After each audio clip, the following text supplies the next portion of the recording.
salvaje represión que conoció la Argentina en tiempos democráticos. Entonces, ahí hay esa tergiversación del relato te lleva a que, por la pregunta no es inocente, vos en general pensás que López Rega entró después que se había ido Cámpora. No, López Rega entró el 25 de mayo del 73, ya era ministro de Cámpora.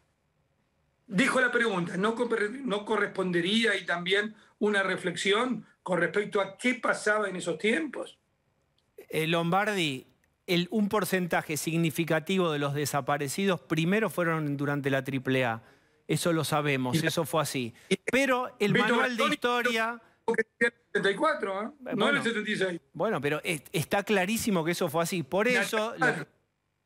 Yo por eso hablaba de dónde está el radicalismo el 24 de marzo, porque la naturaleza odia el vacío. Donde hay un vacío, alguien de algún modo lo ocupa. Entonces, vos decís, para nosotros es el 10 de diciembre y es un argumento absolutamente válido porque se celebra, si vos querés, la vuelta a democracia, tiene que ver con la pulsión de vida y no la muerte que ocurrió el 24. Finalmente te hago una más. ¿Qué responsabilidad institucional debe tener Juntos por el Cambio en un contexto en donde la tensión entre el kirchnerismo y Alberto Fernández crece? Una responsabilidad enorme como la que estamos demostrando. Yo no quiero, si no fuera una fuerza responsable como es Juntos por el Cambio, que preserva la democracia y cree en la democracia como elemento de transformación y que genera los contrapesos y las autocríticas necesarias, este gobierno probablemente estaría fuera. Yo digo dos hechos objetivos. Una inflación de más del 5%, como va a haber en marzo, y un gobierno dividido al medio, las condiciones de gobernabilidad dependen absolutamente de nuestra responsabilidad. Nosotros seguimos siendo responsables, pero es una irresponsabilidad lo que hacen ellos, las críticas que se le hace al presidente de la Nación. La crítica que le dice, y lejos yo de defender al presidente de la Nación, que me parece que no ha estado a la altura de su cargo jamás en estos 2 años. Pero una cosa es que yo piense que el presidente de la Nación transformó su palabra en irrelevante, y otra cosa, como le dijo el otro día uno de los jefes de la Cámpora, o el jefe de la Cámpora, representa el 4% de los votos en la última campaña electoral que hizo. Eso es esmerilarlo, yéndole al corazón del poder del presidente de la Nación. Realmente actúan con una irresponsabilidad extraordinaria. Lombardi, muchísimas gracias. Gracias a ustedes.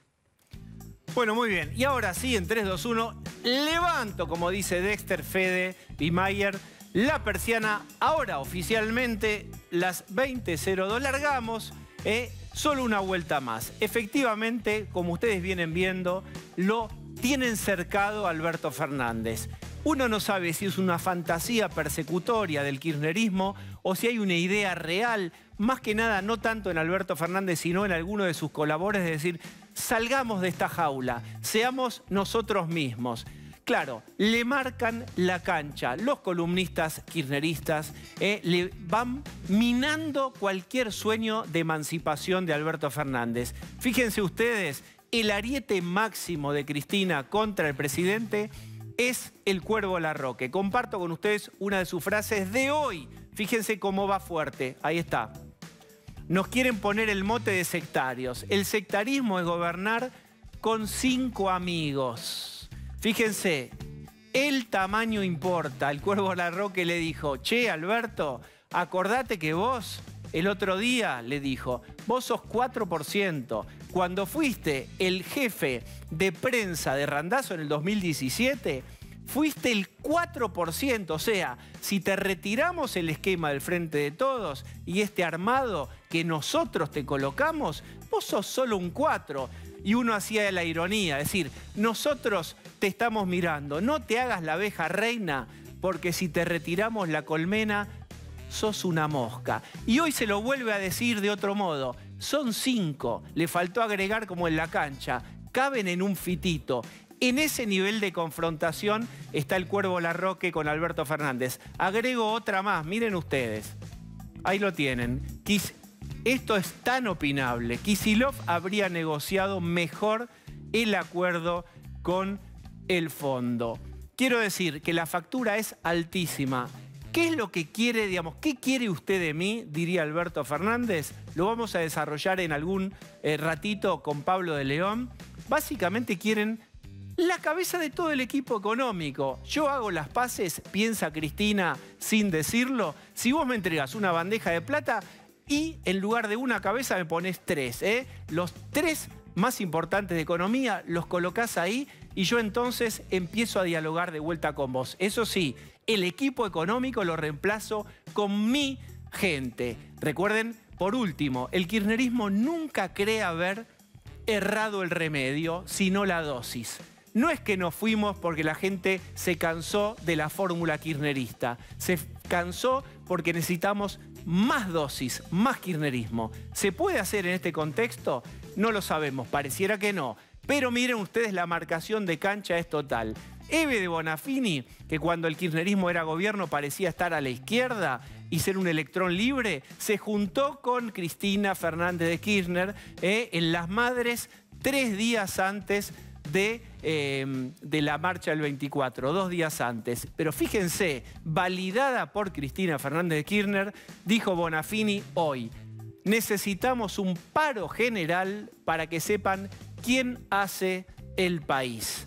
Dicho de otro modo, Eve de Bonafini le está diciendo: hay que hacerle un paro a Alberto Fernández para que entienda de una vez por todas quién manda acá. En el medio, en el palco, todos nosotros, casi 45, 47 millones de argentinos, viendo cómo la inflación se desarrolla en nuestras narices.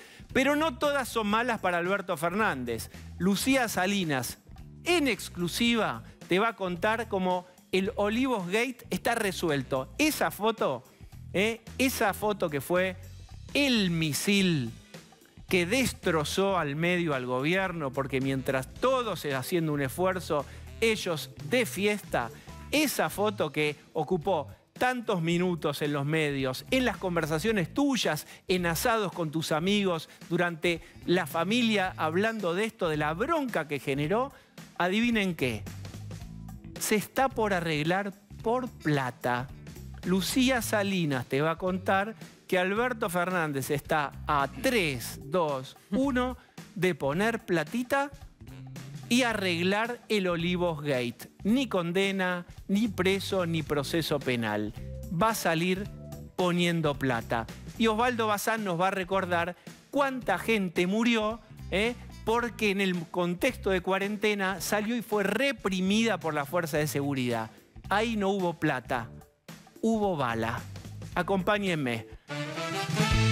Está Adriana Amado, bienvenida Adriana. Buenas noches. Pablo de León. ¿Cómo te va? Lucía Salinas. Buenas noches. Y el retorno del hombre contra el COVID. ¿Qué tal? ¿Cómo les va? ¿Me extrañaron? Mucho. Uf. Vos nos extrañaste a nosotros. No. Perdón. Veo que no contestaron. Gracias. Yo obviamente te hemos citado todos. ¿Nos extrañaste? Vi todos los programas y como tengo flow, los volví a ver, los volví a ver. Te diste un gran te atracaste con... No, encima lo que me pasó, y esto es verdad, les discutía. Les discutía en el cine. No, Diego, pará, déjame decir una cosa. Decía. Bueno, volviste mejor entonces. Mejor. Bueno, quiero compartir con ustedes Alberto en todas sus versiones, tratando de hacer equilibrio argumental, contorsiones para zafar o justificar durante muchos meses el Olivos Gate. Vean. Quedarán suspendidas las actividades sociales, económicas, educativas, religiosas y deportivas en forma presencial. El 14 de julio, día del cumpleaños de mi querida Fabiola, Fabiola convocó una reunión con sus amigos y a un brindis, que no debió haberse hecho.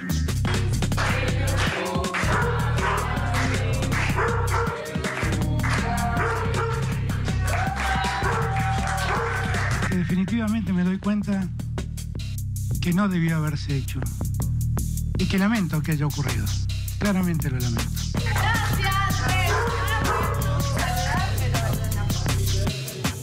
Lamento lo que ocurrió. No va a volver a ocurrir.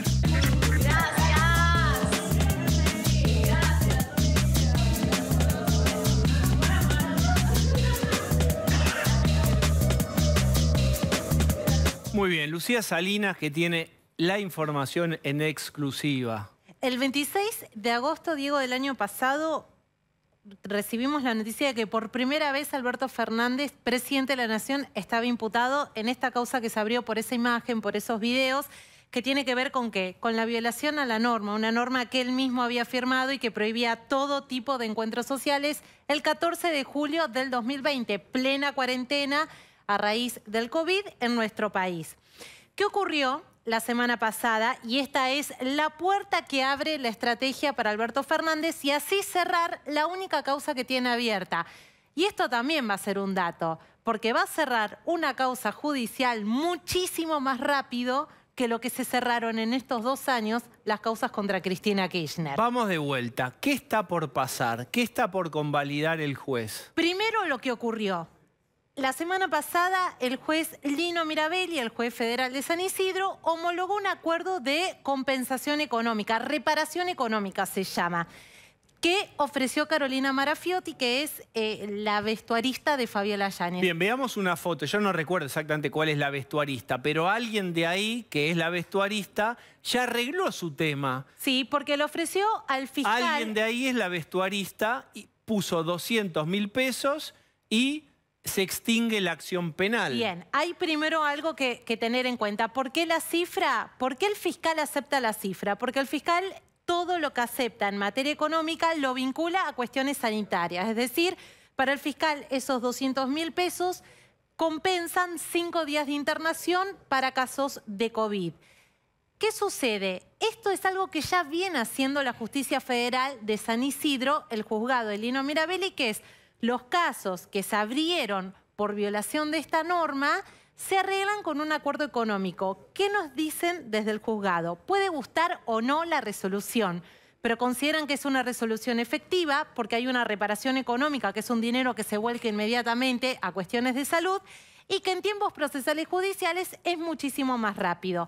Con este acuerdo homologado se pone en marcha la estrategia de Alberto Fernández que va a terminar en esto mismo, en una homologación que va a extinguir la acción penal. Esto significa queda sobreseído, evita el juicio, evita la condena y se cerró el caso, el único juicio que tenía abierto Alberto Fernández. Vamos a la ficha técnica. ¿Cuál era el delito de lo que se acusaba a los integrantes participantes de esta foto y al presidente? Tenemos una placa y ahí te contamos los detalles de este caso. El delito es violación a la normativa y en el caso de Alberto Fernández, incumplimiento de los deberes de funcionario público también. La pena en estos casos va de 6 meses a 2 años. Estamos hablando de un delito absolutamente excarcelable. Tenemos más datos sobre este tema. Se iniciaron en todo el país, y este es un número a tener en cuenta, más de 3.000 causas durante la pandemia por violación a esta normativa, la que prohibía todo tipo de circulación. Se homologó, esto que contábamos recién, el primer acuerdo económico por 200.000 pesos, que fue la vestuarista de Fabiola Yáñez. Y tenemos un dato más sobre el caso. Ahora Alberto Fernández ofrecerá $500.000 de pesos para cerrar la causa. Y vos estás en condiciones de afirmar que le van a decir, no, 700, no, 1 millón, y algo le van a decir de esa cifra para arriba, pero le van a aprobar el mecanismo, que con plata lo van a sobreseer. Bueno, ahí tenés una cifra aproximada para ser sobreseídos. Alberto Fernández y Fabiola Yáñez ofrecerán 1 millón de pesos, 500.000 pesos cada uno. ¿Por qué cada uno por separado? Porque la imputación es individual y el acuerdo que cada acusado debe firmar con la Fiscalía es individual, y una vez homologado, se extingue la acción penal de cada uno de los acusados. En instantes va a estar con nosotros el doctor Daniel Sapsay y nos va a dar el detalle técnico. Esto es legal, es muy incómodo desde el punto de vista moral, pero es legal, hay antecedentes, vamos a analizarlo con alguien que sabe de lo técnico. Pero qué sensación rara te queda, ¿no? ¿Cuánto tiempo y cuánta psicopatía tuvimos que aguantar de si vos no sos solidario, entonces quédate en tu casa, que te señalaran con un dedo, el castigo a los que hacían running, a los surfers? Todo era, en palabras del kirchnerismo, estigmatizado. Todo el que salía, osaba cuestionar o salir de su casa era señalado con el dedo. Entonces hay otra dimensión más allá de la legal. ¿Cuál es? Voy a perseguir a los idiotas, dijo el presidente en entrevista con Verónica Lozano en Telefe, hablando justamente cuando presentó todo esto. Voy a perseguir a los idiotas que salgan. Digo, no se lo vio en esa fiesta persiguiendo a ningún idiota y había unos cuantos alrededor de él. Pero además de eso, no es tan sencillo. Digo, con esto se cierra. No, la verdad que no se cierra nada. Digo, la justicia puede decir que cerró y con todos los razonamientos que nos dio recién Lucía, pero la verdad que no se cierra nada. O alguno de ustedes, a partir de que pague 1 millón de pesos, se va a olvidar que nos tomaron el pelo de esa manera. Que hubo muertos. A ver, hubo muertos. Digo, el señor Luis Espinosa salió a caballo en su casa, en el monte, en Tucumán, a llevarle la miseria de la pensión a su mamá, que vivía en un rancho, y los policías lo confundieron con gente que estaba en una cuadrera organizada por los mismos policías, ahí cerca, y lo persiguieron y lo mataron, y a los 2 días lo tiraron envuelto en una frazada en Catamarca. Digo, 2 personas en San Luis pasaron por cuestiones muy parecidas. Magalí Morales había salido en bicicleta por su pueblo a comprar comida para sus hijos. La llevaron a la policía, apareció muerta y torturada 24 horas después. Maranguelo, un chico de 16 años que estaba en la puerta de su casa en San Luis, le pasó lo mismo. Valentino Herrera lo persiguieron en Córdoba, pasó lo mismo.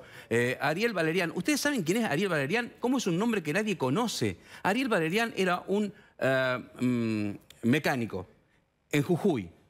Le habían dado una combi para que arregle. Estaba llevando de vuelta a la combi, a su dueño, y en el Alto lo agarraron la policía, lo mataron a golpes. Lo mataron a golpes. ¿Ustedes vieron organizaciones de derechos humanos hablando de eso? ¿Ustedes vieron al presidente decir una palabra?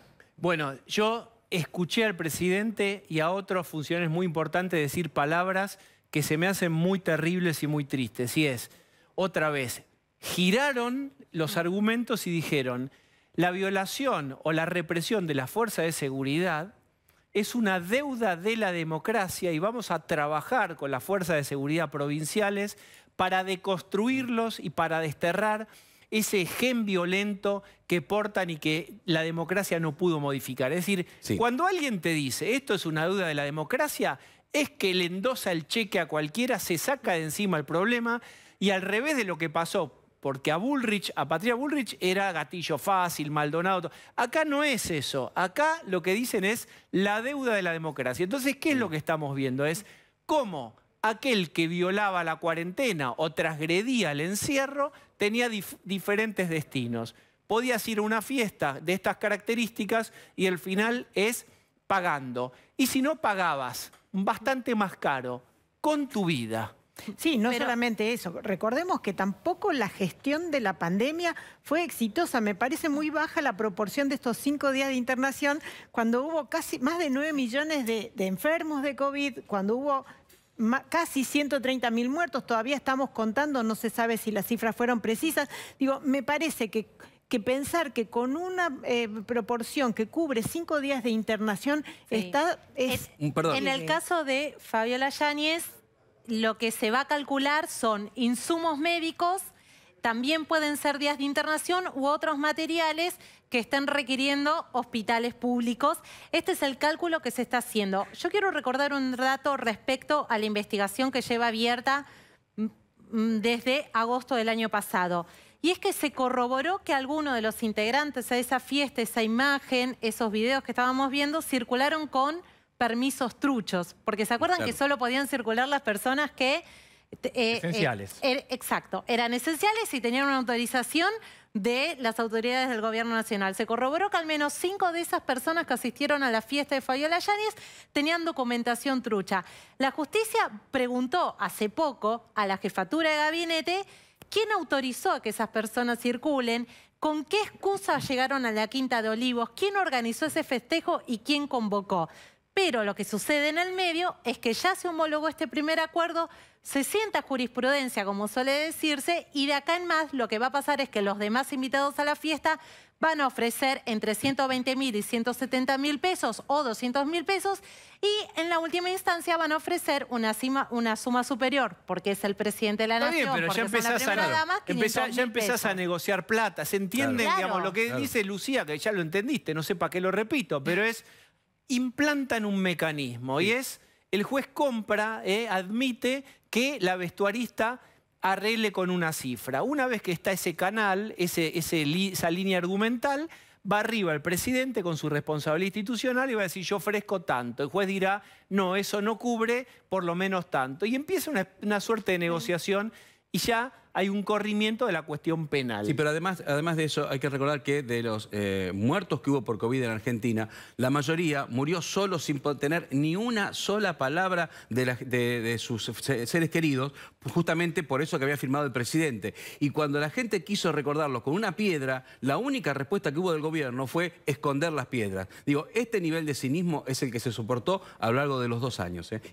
Y el día que Argentina confirmó que tenía 100.000 muertos, ese mismo día, en su Instagram, la primera dama subió una foto con flores y con globos. La verdad que es una pena que esto no vaya a juicio como corresponde y no se cumpla, porque la verdad que las distintas violaciones a un decreto fueron hechas por un montón de gente, pero el problema es que quien firmó el decreto organizó una fiesta. Es más, la ironía daba que el video que veíamos antes se escuchaba al perro presidencial presente, o sea, con lo cual no hay ninguna duda de que el presidente estaba al tanto de lo que se estaba haciendo en su casa perro temporal.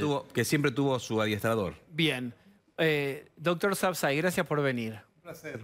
¿Cuál es la mirada sobre esto que acabamos de comentar? ¿Se va a arreglar con dinero? Bueno, lo primero de todo es que en un país normal, el presidente tendría que haber sido sometido a juicio político, porque es un mal desempeño clarísimo lo que ha cometido. Entonces, no solo el tema penal, si puede ser arreglado con dinero, sino que lo lógico hubiera sido una renuncia o un juicio político para removerlo, porque evidentemente es un mal desempeño manifiesto, como establece la Constitución, como principal causal para un juicio político. En segundo lugar, hecho por un decreto inconstitucional también, porque se legisló en materia penal cuando expresamente en la Constitución, si hay una materia que deja fuera del alcance de los DNU, es la materia penal junto a otras, ¿no? Pero acá es la materia penal. O sea que todo absolutamente mal. Si vamos a esta suerte de convenio, ya incumple algo fundamental, que es la igualdad de todos. ¿Por qué? Porque solo los que tienen dinero se salvan de ir presos. Ya de por sí como sistema no es conmutativo, sino que es un sistema absolutamente desigualitario. Los ricos no van nunca presos porque pueden pagar y se compra una condena. Es algo horroroso, me parece, como precedente. Horroroso. Pero es legal, eso es incómodo para todos los que tuvieron que ser observantes de la cuarentena, para los muertos de la represión. Ahora, ¿es legal este mecanismo? Yo no creo que sea legal, yo no soy penalista, pero no veo que se haya aplicado en los casos en que el común de los mortales son sometidos a juicio. Si se está escribiendo un nuevo Código Procesal Penal que pasa también con condenados que no cumplen las condenas, que se les paga jubilaciones monstruosas, que se van a casas de lujo, que van a manifestaciones como Juancho por su casa, que se les baja aún la pena porque hicieron cursos de carpintería o no sé qué pavada semejante. Bueno, todo eso es como un derecho procesal penal reescrito por los jueces, lo cual es gravísimo porque incumple con el principio de legalidad. Los jueces no pueden reescribir el Código Procesal. ¿Por qué? Porque eso está establecido por una ley. Y acá es lo que está pasando permanentemente. Y en ese caso, doctor, ¿qué le correspondería? ¿Se podría hacer algún tipo de acción con el juez? Se debería, sin duda. Por ejemplo, ¿qué cosa? Bueno, también mal desempeño, la remoción. Lamentablemente, pero es así, porque es un mal desempeño manifiesto un juez que legisla. Está violando la separación de poderes y modifica lo que es un dique de contención clarísimo para el poder legislativo, para el poder judicial de parte del legislativo, en el sentido de que es el poder judicial el que marca las pautas del proceso a través del dictado de los códigos de procedimiento. ¿Y cuál puede ser la ventaja para el presidente de sacarse rápidamente esta causa? ¿Qué pasaría si él queda de alguna manera condenado, aunque sea por una causa excarcelable? De todas maneras, para cumplir con una prisión o con una condena, previamente habría que removerlo del cargo, ¿no? Pero evidentemente esto es mucho más fácil. Ni siquiera le queda un antecedente claro, porque parece como una especie de compra de sentencia, para mí lamentable. A ver, como en las palabras de Sabzai, la compra de la sentencia y la destitución por juicio político, ¿había algo en el medio que generara más uniformemente una sensación de se hizo justicia? ¿Había alguna opción intermedia? Es decir, si había que remover al presidente, era realmente un escándalo institucional, ¿verdad? Claro, digamos que eso es una cosa que va por cuerda separada, que es una responsabilidad política que le cabe al Poder Legislativo, primero la Cámara de Diputados, que es la que hace el juzgamiento, perdón, es la que va a hacer la instrucción del caso, y luego si hay acusación va a subir al Senado, que el Senado es el que condenará o absolverá. Eso, digamos, es otra cosa. Pero de manera concomitante hay que abrir un proceso penal, que en la medida que él está asistido conforme a una tradición que no está expresamente tampoco en la Constitución, se considera que tiene fueros cuando el presidente por la Constitución no los tiene, pero bueno, ya ha pasado como algo de un derecho no escrito. De todos modos, la ley que reglamenta las inmunidades parlamentarias establece que un proceso contra alguien que tiene inmunidades o fueros, como se dice comúnmente, puede proseguir hasta el momento en que se pone en juego la libertad personal. Entonces, había que hacer un proceso como corresponde y además con todas las reglas en cuanto a su publicidad y demás. No esta suerte de convenio medio raro, ¿no? Porque ni siquiera se conoció bien el modo como se fue llevando a cabo. Hay mucha gente en este momento, que está sumamente triste diciendo, si yo sabía que pagando 100 lucas iba a poder darle un último abrazo a mi papá, hubiera ido. Porque esta es genial que Osvaldo puede estar leyendo ahí en vivo. La sensación es, ¿cuánto vale la despedida de mi viejo? 200 lucas. Pido prestado. Claro. Y acá la tenés. Y me abracé con mi familiar. Esta es la sensación que va a decantar. Lo que quiero señalar es que no es la primera vez que esto ocurre. No es el primer acuerdo que este juzgado federal homologa. Ya sucedió con el SERF, que pagó que pagó 80.000 pesos para que se extinga su acción penal también. Pero es muy distinto. Por supuesto que es distinto porque la responsabilidad institucional es distinto. Lo que quiero decir es que no es una cosa que se inventó la semana pasada. El surfer estaba regresando a su casa. Y hay una jurisprudencia a la que el propio juzgado está apelando. Después, claramente, puede indignar, puede gustar más, puede gustar menos, pero no es algo que se inventó la semana pasada. Está claro, está claro. Es decir, acá tenemos la colisión entre lo que el derecho parece decir o dice, más que parece decir, y la sensación que genera, no te digo en toda, pero en una gran parte de la ciudadanía, en donde fue tan terrible el dispositivo de acusación y la responsabilidad individual, porque también se machacó tanto en esto está en el fuero íntimo de cada uno, ya no necesitas solo al Estado que te vigile, te introyectan la responsabilidad. Y la mayoría de la gente, como siempre, se siente estúpida porque cumplió, mientras el mismo señor que había hecho el decreto lo violaba y ahora lo arregla con 500, 700, 900. Y además el tiempo que ha pasado. ¿Cuánto ha transcurrido? Como 1 año y medio, si no me equivoco. Desde que empezó Desde el la momento causa. de la fiestita. Fue el 14 de julio del 2020 y la imputación al presidente fue el 26 de agosto del 2021. Igual lo que tiene que saber Alberto Fernández es que esto no se lo saca nunca más de encima. Digo, porque hay millones de personas que se lo van a recordar todo el tiempo y eso no se paga con un millón de pesos. El elemento, por eso es importante, lo que me parecía antes de decir era que era importante que el presidente transcurriera toda la acción legal, porque acá hay un elemento que es el ejemplo de quien firmó este decreto. Pero por otro lado, Alberto tiene 2 problemas que necesita sacarse. Esta fiesta y el vacunatorio VIP. Hoy en día, como vemos la cuestión de la interna partidaria, hasta los propios kirchneristas le pasan la factura. Bien, hablemos de eso, digamos. ¿En qué está? Ahora le paso a Daniel Sabzai, pero el vacunatorio VIP, que fue un escándalo, porque vos ahora por ahí tenés 2 dosis, 1 dosis, 3 dosis, y ese miedo terrible se te diluyó, te bajó. Tal vez no estuvo a tiempo y perdiste familiares muy queridos, pero recuerden cuando se conoció el vacunatorio VIP, la bronca que generaba, porque parecía que había que conseguir el último bote en el Titanic y la gente estaba dispuesta a cualquier cosa. Y en ese momento que se venía el iceberg, que podía ser acaso la muerte, bueno, te enteraste que había gente que conseguía el bote en circuitos paralelos.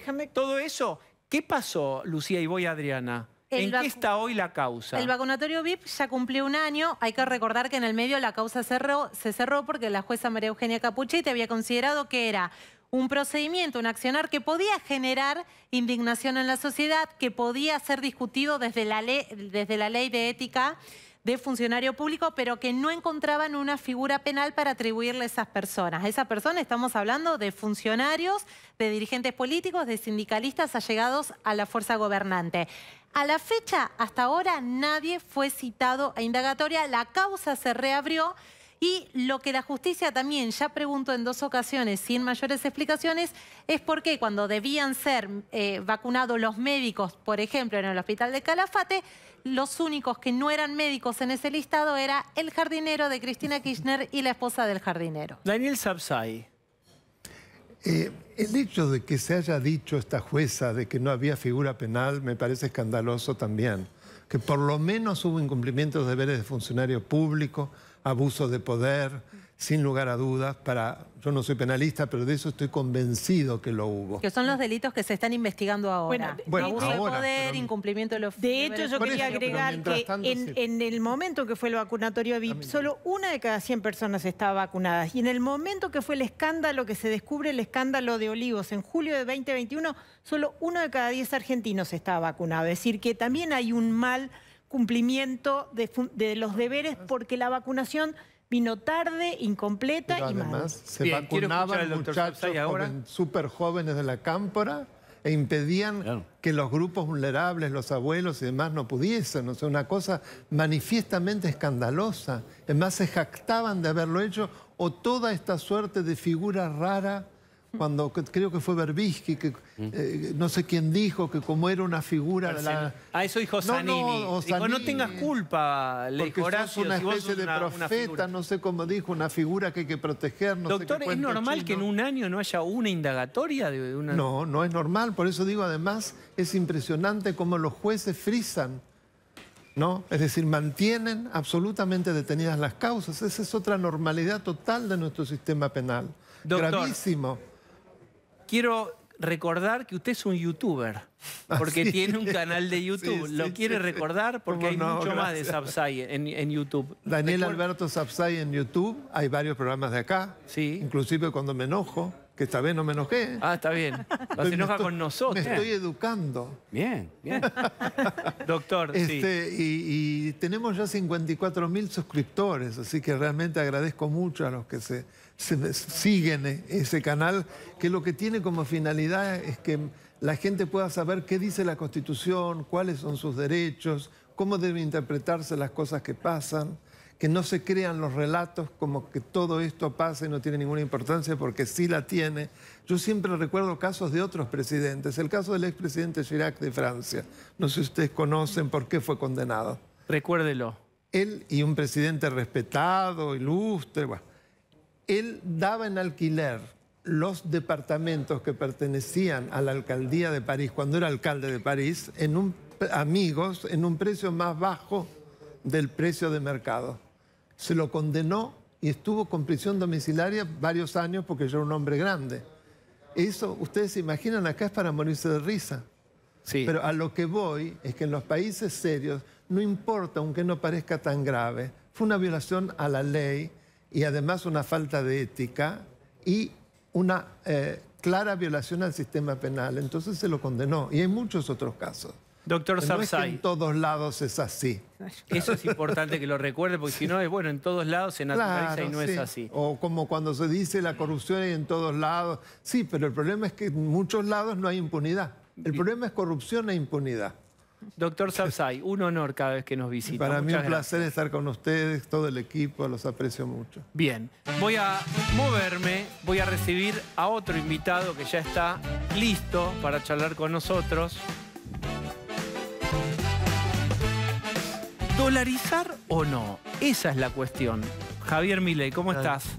Todo bien, qué gusto estar aquí. Bien, antes de meterme en las cuestiones más estrictamente económicas, quería como unir el tema que estaba hablando el doctor Sabzai, porque la idea de la casta, que un poco permeó mucho a través tuyo, también de Expert, se empieza a incubar también con el vacunatorio VIP, con la foto de Olivos, con esa sensación de hay casta, hay fiesta privada y a vos te ponen como los boliches cuando eras chico, la soguita, y vos la ves de afuera con la ñata contra el vidrio.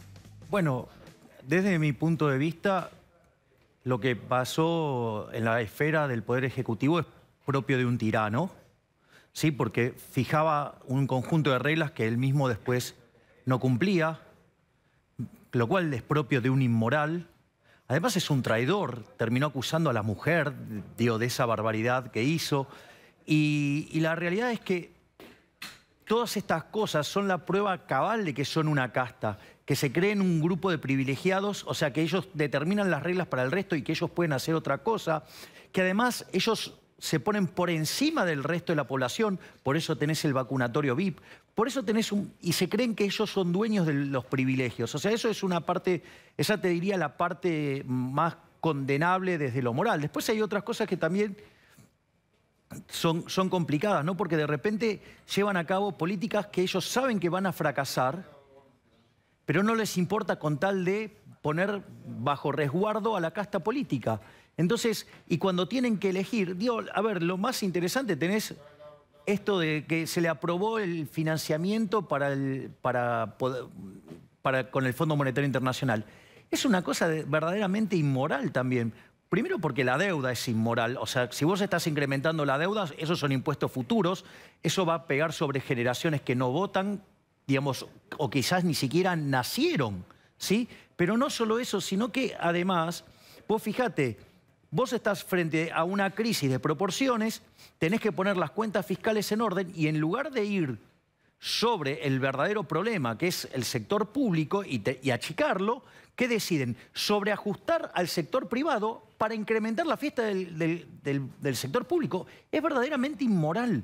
Es decir, entonces tiene que ver con eso, digamos, la definición, digamos, que yo, digamos, he construido sobre la casta, ¿no? Esto, digamos, de los privilegios, pero no solo los privilegios, sino, digamos, esto de que vos los ves que aplican políticas que saben que no funcionan, pero lo hacen.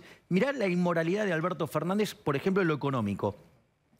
Hay un programa del año 2012 donde está en esta casa Alberto Fernández hablando sobre la naturaleza monetaria y la inflación y le dice que no tiene que mandar a los chicos de la cámpora a controlar precios y revisar precios en los supermercados, sino que tendría que mandarlos al Banco Central y que Marcó del Pont le cuente qué estaba haciendo.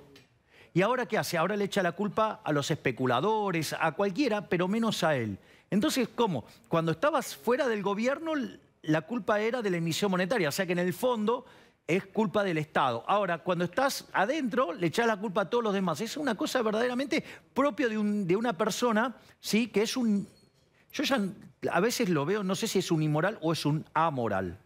Yo quiero, antes de meterme en nuestro role-playing, acá tengo las llaves del Ministerio de Economía y en un rato te las paso, a ver qué haría Javier Milei. Vos ya tenés una responsabilidad grande, te sigue mucha gente, en las encuestas venís subiendo, hay un clima de época en donde hay palabras que fueron implantando vos, digamos, los libertarios, que en otro momento no hubieran cuajado y ahora sí, por mil cosas. Y hoy Alberto Fernández también está muy hackeado por el kirchnerismo, que le pega, que lo amenaza, que le recuerda que él es una minoría. ¿Cómo ves vos, digamos, tu responsabilidad institucional? Porque ya la tenés, ya no estás en los márgenes de la política, en este contexto tan complicado, económico y arriba político. Vos. Mi responsabilidad y mi compromiso es con las ideas de la libertad. O sea, y yo, digamos, lo que voy a hacer es defender a ultranza las ideas de la libertad. Y eso vos lo podés validar en cada uno de los debates que hubo dentro del Congreso. Que dicho sea de paso, además, coincide plenamente con las cosas que yo fui diciendo durante la campaña. Por eso, digamos, en mi más reciente libro, en El Camino del Libertario, la parte 3, que son todos mis discursos, para que veas que todo lo que estoy haciendo está perfectamente alineado con lo que yo dije. Es decir, mi compromiso, digo, no es con ningún político en particular. O sea, y si yo decidí jugar dentro de las reglas del sistema, yo respeto el sistema. ¿Ok? Ahora, pero mi defensa es una defensa a ultranza de la libertad individual y es de lo que yo, digamos, acepto como responsabilidad al haber sido votado. Juntos por el Cambio dice, nosotros no nos gusta el plan de Guzmán, pero teníamos responsabilidad institucional porque era el default era el abismo. Yo digo, no te pido una explicación de aquella votación que va quedando atrás, sino si se asoman otros abismos políticos. Ojalá que no. Pero igual es falso eso que dijo Juntos por el Cambio. Hay mentiras desde lo técnico. Sí, y a ver, no era la única solución. O sea, yo propuse, a ver, yo digo que hay que pagar la deuda, hay que honrar los compromisos, hay que pagarle a los tenedores privados, hay que pagarle a los organismos internacionales, pero que el ajuste no tiene que recaer en la gente de bien en el sector privado, las personas que se rompen el lomo laburando, los trabajadores, no tiene por qué caer ahí, tiene que caer justamente en los parásitos, es decir, en el sector público. Es decir, el ajuste lo tiene que hacer la política. Y tanto el ala más mesurada del oficialismo como Juntos por el Cambio fueron cómplices de romperle de vuelta la cabeza con impuestos a la gente. Bien, acá tengo, como tal te prometí, las llaves del, si sos tan gentil, hace esta tontería del roleplaying. Depende. Ahí está, mirá, mirá qué efecto. No, claro, porque hay que ver quién es el presidente. Porque vos fijate, Domingo Cavallo, siendo el ministro de Economía de Menem, fue el mejor ministro de Economía de toda la historia argentina. Y siendo ministro de la Rúa, ¿sí?, terminó, digamos, haciendo un desastre. Entonces, ¿quién es el presidente? ¿Quién es el presidente? La imaginación no tiene límites. Entonces vos sos el ministro de Economía de un presidente que elijas. Acá te las dejo. Digamos, un presidente que sabe manejar el poder. Dale, vos sos ministro de Economía ¿de quién? Por ejemplo, digamos, suponete, o sea, como le tocó a Cavallo en su primera etapa en el Ministerio de Economía, de un Menem.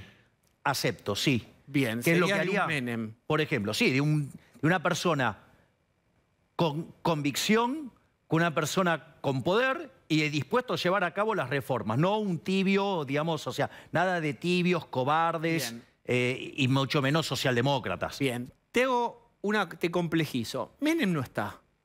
Ya se fue.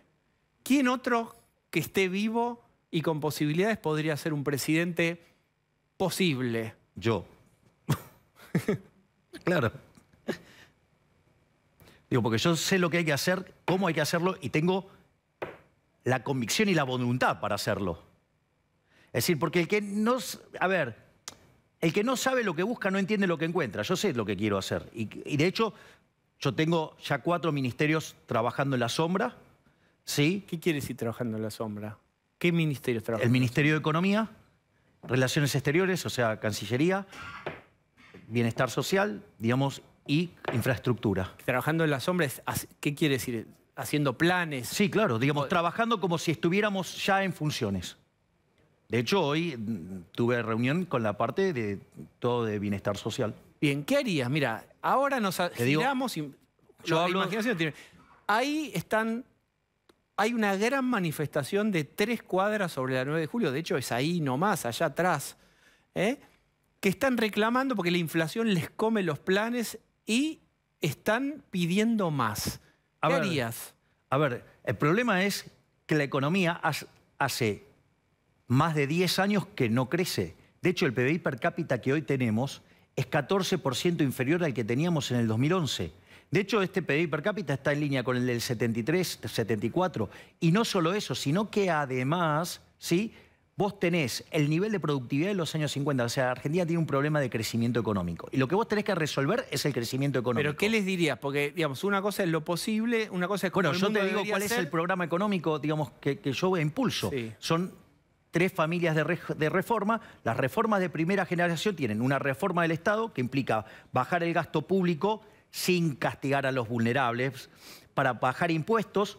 Una vez que haces eso, flexibilizás el mercado laboral hacia adelante para no vulnerar los derechos de las personas que ya tienen sus derechos y abrir la economía. ¿Echás miles de personas? No, te estoy diciendo justamente que no. Es decir, tenés muchísimas partidas para cortar el gasto público de donde roban los políticos y que básicamente no tocas ni un solo plan social ni echás a una sola persona. Bien. Eso constituye las partes de la reforma de segunda generación. Pero vos fíjate que estoy diciendo, baja del gasto, baja de impuestos, de hecho la reforma impositiva ya la tenemos diseñada. No solo eso, sino que además lo que tenés es reforma del mercado laboral hacia adelante, apertura de la economía y en simultáneo una reforma monetaria y financiera que arranca cambiando el sistema financiero que tenés hoy, que de encaje fraccionario, a una que sería una banca Simon. Bien. Te tiro marca libre, sí. Competencia de monedas y a la postre terminar eliminando el peso. Ahora, ¿qué es lo que pasa? El peso, claro, exacto. Dolarizando. Bueno, es que esa es la discusión. O sea, yo digo que hay libre elección de moneda. Libre elección de moneda, ¿no? Es decir, que vos elijas la moneda que se te da la gana. Yo lo que creo es que los argentinos ya eligieron su moneda, es el dólar. O sea, pero si vos querés dólar, euro, franco suizo, oro o lo que sea, a mí me da lo mismo. Pero yo tengo una pregunta. ¿Me puedes, o sea, y todos los que están acá, ¿alguien me puede decir cuánto está el blue? 202, 201, 203. ¿No? ¿Todos están de acuerdo que están, todos están en 200? ¿Sí? Sí, no. O sea, todos los que estamos acá sabemos que está en 200. La pregunta es, ¿quién me puede decir cuánto está la onza de oro? Nadie sabe. Ok, listo, digamos, o sea... Pero está bien, a ver, déjame ver. Pero ¿sabes lo que Salvador, Ecuador, Panamá dolarizaron. ¿Sabes lo que te acabo de demostrar? ¿Sabes lo que te acabo de demostrar? Digo que todos pensamos en dólares. Todos los días vemos el precio del dólar. Claro. O sea, por eso, digamos, el argentino va a elegir el dólar, porque él ya lo eligió. Y si en algún momento no le gusta, porque empieza a perder valor o lo que fuera, puede cambiar por otra moneda. Pero hay que tener la cantidad de dólares para reemplazar los pesos. ¿Sabés qué? Los argentinos tienen 400.000 millones de dólares en el colchón. Pero no te la van a poner a vos porque los invitan, los invitaron 50 veces y se quemaron. Pero el punto es que vos ahora, digamos, es como que tenés un blanqueo de hecho. Y vos vas a poder moverte y hacer transacciones y no te las va a poder, y no se va a poder intrometer en eso, digamos, el Estado. ¿Hay dolarizaciones exitosas? La de, por ejemplo, El Salvador, Ecuador o Panamá. Ecuador, bueno, la de Panamá es... A ver, ¿qué pasó con la inflación en Ecuador? ¿Cuál es el país de América Latina que menos inflación tiene? Ecuador.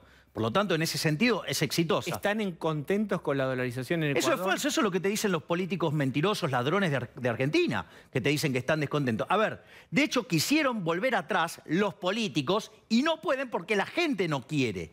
Entonces digo, es falso eso. Aparte, yo te explico algo. Porque justamente, vos, por ejemplo, ¿qué hace Ecuador, básicamente? Es petróleo, bananas sí. Y flores. Exportan flores.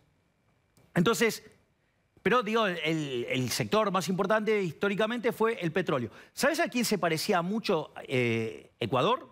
A Venezuela. Entonces, todos estos genios que dicen que fracasó, bueno, se hubiera parecido a Venezuela y hubiera perdido el 80% del PBI. ¿Y sabes qué? No solo que destrozó la inflación, que fue, aparte primero fue de facto, lo determinó la gente, la dolarización, y los políticos lo único que hicieron fue aceptar eso. Javier, yo lo que necesito porque saber... esto es importante, porque en el caso de Ecuador no es un caso que fracasó, es un caso exitoso y que los políticos te quieren mentir. ¿Sabes por qué lo que pasa? Porque la emisión monetaria es un fraude, es una estafa. Y ¿sabes qué? Este gobierno, por ejemplo, en los últimos 2 años que estuvo gobernando, nos robó 11 puntos del PBI. Entonces, digamos, claro, los ladrones le parece que está bárbaro, digamos, seguir robando. Claro, porque ellos son los beneficiarios. Preguntale, ¿cómo te va a vos que fuiste estafado? Bien, escucha, teorema de Baglini, es decir, cuanto más lejos estás del poder, más cosas altisonantes podés decir. En la medida en que vas siendo más importante y con más responsabilidades, tu margen discursivo se acota. Vos vas siendo cada vez más importante. Entonces, y decime en qué cambió mi discurso. Nada. Escuchá, déjeme de completar. ¿Vos querés dinamitar realmente el Banco Central o es una metáfora? En rigor, sí. Una vez que terminás con toda la reforma monetaria y financiera y que ya no usemos más los pesos y usemos dólares, oro, criptomonedas, lo que se le ocurra a la gente... Y entonces ya el Banco Central no va a tener ninguna función, digamos, o sea, entonces yo creo que ese edificio hay que dinamitarlo y que queden los escombros. y dejar los escombros para que la gente nunca se olvide del daño que le hizo esa institución nefasta. Porque pero no es un chiste esto. Escuchá, por eso Diego, necesito saber si me hablas de verdad o vos querés armar un memorial con cascotes y una fuente. Sí, ¿sabés por qué? Porque cada vez que la inflación pasó el 20%, Argentina perdió 1,58 de crecimiento. Si eso vos lo corregís en la historia monetaria argentina, el Banco Central nace en 1935, en 1946 se nacionalizó. Bueno, eso implicaría que tendríamos, si corregís la parte monetaria, tendríamos que tener un PBI per cápita como el de Estados Unidos. ¿Pero por qué no le das independencia al Banco Central en vez de dinamitarlo? Pero que vos sea autárquico y listo. ¿Sí? ¿Y cómo crees que era durante la convertibilidad? No solo que era independiente, sino que además tenía una regla monetaria súper fuerte. ¿Y qué pasó? Cuando los políticos se quedaron sin financiamiento y no nos podían robar más, ¿qué hicieron? Dinamitaron la convertibilidad, ¿sí? ¿Para qué? Para financiar. ¿Y qué dijeron? No, esta vez va a ser diferente. La inflación durante el primer periodo del régimen kirchnerista, 10%. La segunda, 20%. Después, 30%. Durante Macri, 40%. Ahora estamos arriba del 50%. ¡Ey! ¿Qué parte no entiende que los políticos son unos ladrones y que usan el señoriaje para estafarlos?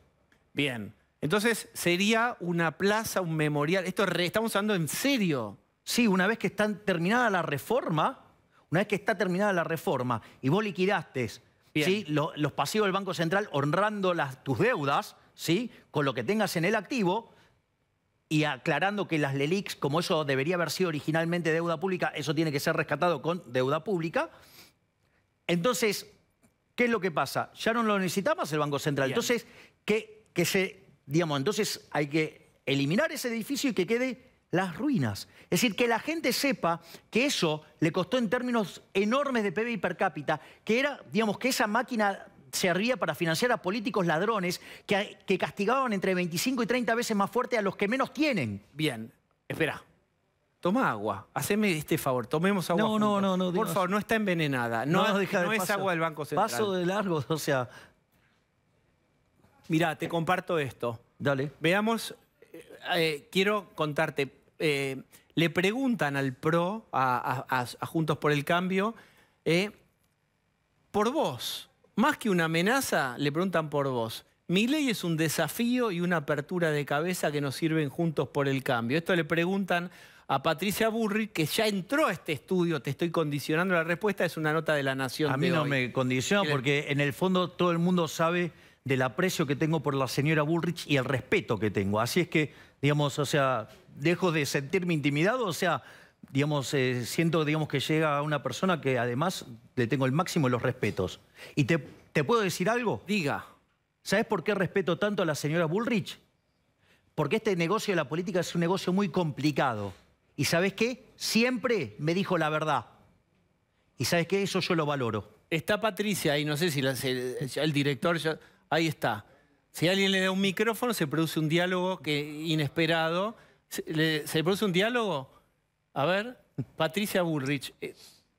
A ver, hola, dale, Patricia. Hola, Diego, Javier, ¿cómo les va? ¿Qué tal, Patricia? ¿Cómo le va? Estaba escuchando que ya estaba trabajando como si estuviese con ministros en funciones. Me parece una buena forma de trabajar. Creo que todos tenemos que trabajar para profundizar las ideas que el país necesita porque la complejidad de la salida va a ser fuerte y todos vamos a ser necesarios. Así que... ¿Pero vos querés, Patricia, incluirlo a él en Juntos por el Cambio? No es un problema de que alguien incluya al otro. Es decir, es el respeto democrático de las ideas y la capacidad de que esas ideas que estamos pregonando se instalen en la Argentina y gobiernen. Me parece que es eso, pero no es que alguien incluya al otro porque sería una manera de anular una parte. Y creo que tenemos que crecer todos para lograr que la Argentina salga de esta crisis.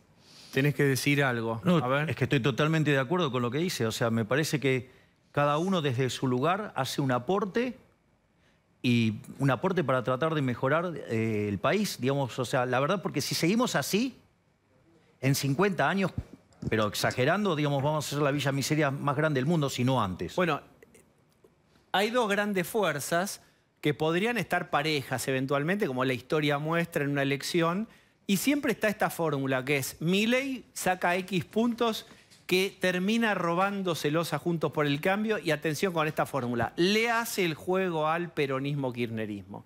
¿Qué pensás vos primero, Patricia? ¿Qué piensa Patricia de esa teoría? ¿Le hace el juego? Milei, todo bien, pero con esos puntos que se lleva perdemos la elección. Yo creo que todavía falta mucho, que hay mucho para conversar y que está tan lejos la elección que es necesario esperar. Digamos, no decir de esta agua no beberás, hay que esperar. Yo creo en la capacidad de encontrar puntos en común y pienso que el tiempo y las circunstancias del país pueden hacer que, digamos, gente que hoy aparece en distintas coaliciones aparezca más cerca. Y además, yo no creo en que alguien le robe votos a otro. Creo que cada uno se construye su relación con el electorado y esa construcción del electorado, cada fuerza lo hace con la buena voluntad de llegar al ciudadano. Eso no es robarle a nadie, es construir políticamente. Juntos por el Cambio construyó una victoria electoral ahora y nosotros estamos muy orgullosos. Javier hizo una muy buena elección en Capital y tiene que estar orgulloso. Y eso no es haberle robado votos a nadie, es una construcción que va en paralelo. Si alguna vez se junta o no, la historia y las circunstancias del país lo dirán. De este agua no has de beber, vos me rechazaste el agua a mí. ¿Le vas a rechazar el agua a Patricia? No, pero a ver, vamos por esta... A ver, vos fíjate que la posición de la señora Bullrich es una posición respetuosa que no tienen otros. Ella sí tiene una posición respetuosa donde respeta, digo, que la gente elija lo que prefiere, ¿sí? Y que eso, digamos, no puede entrar en la falacia polilogista, ¿sí? Digamos, bien de Hegel, ¿sí? Que en el fondo es yo o el abismo o algo así, que es una falacia y que en el fondo, supongamos lo siguiente. Primero, digo, está claro que el Frente de Todos no va a volver al poder en el próximo periodo.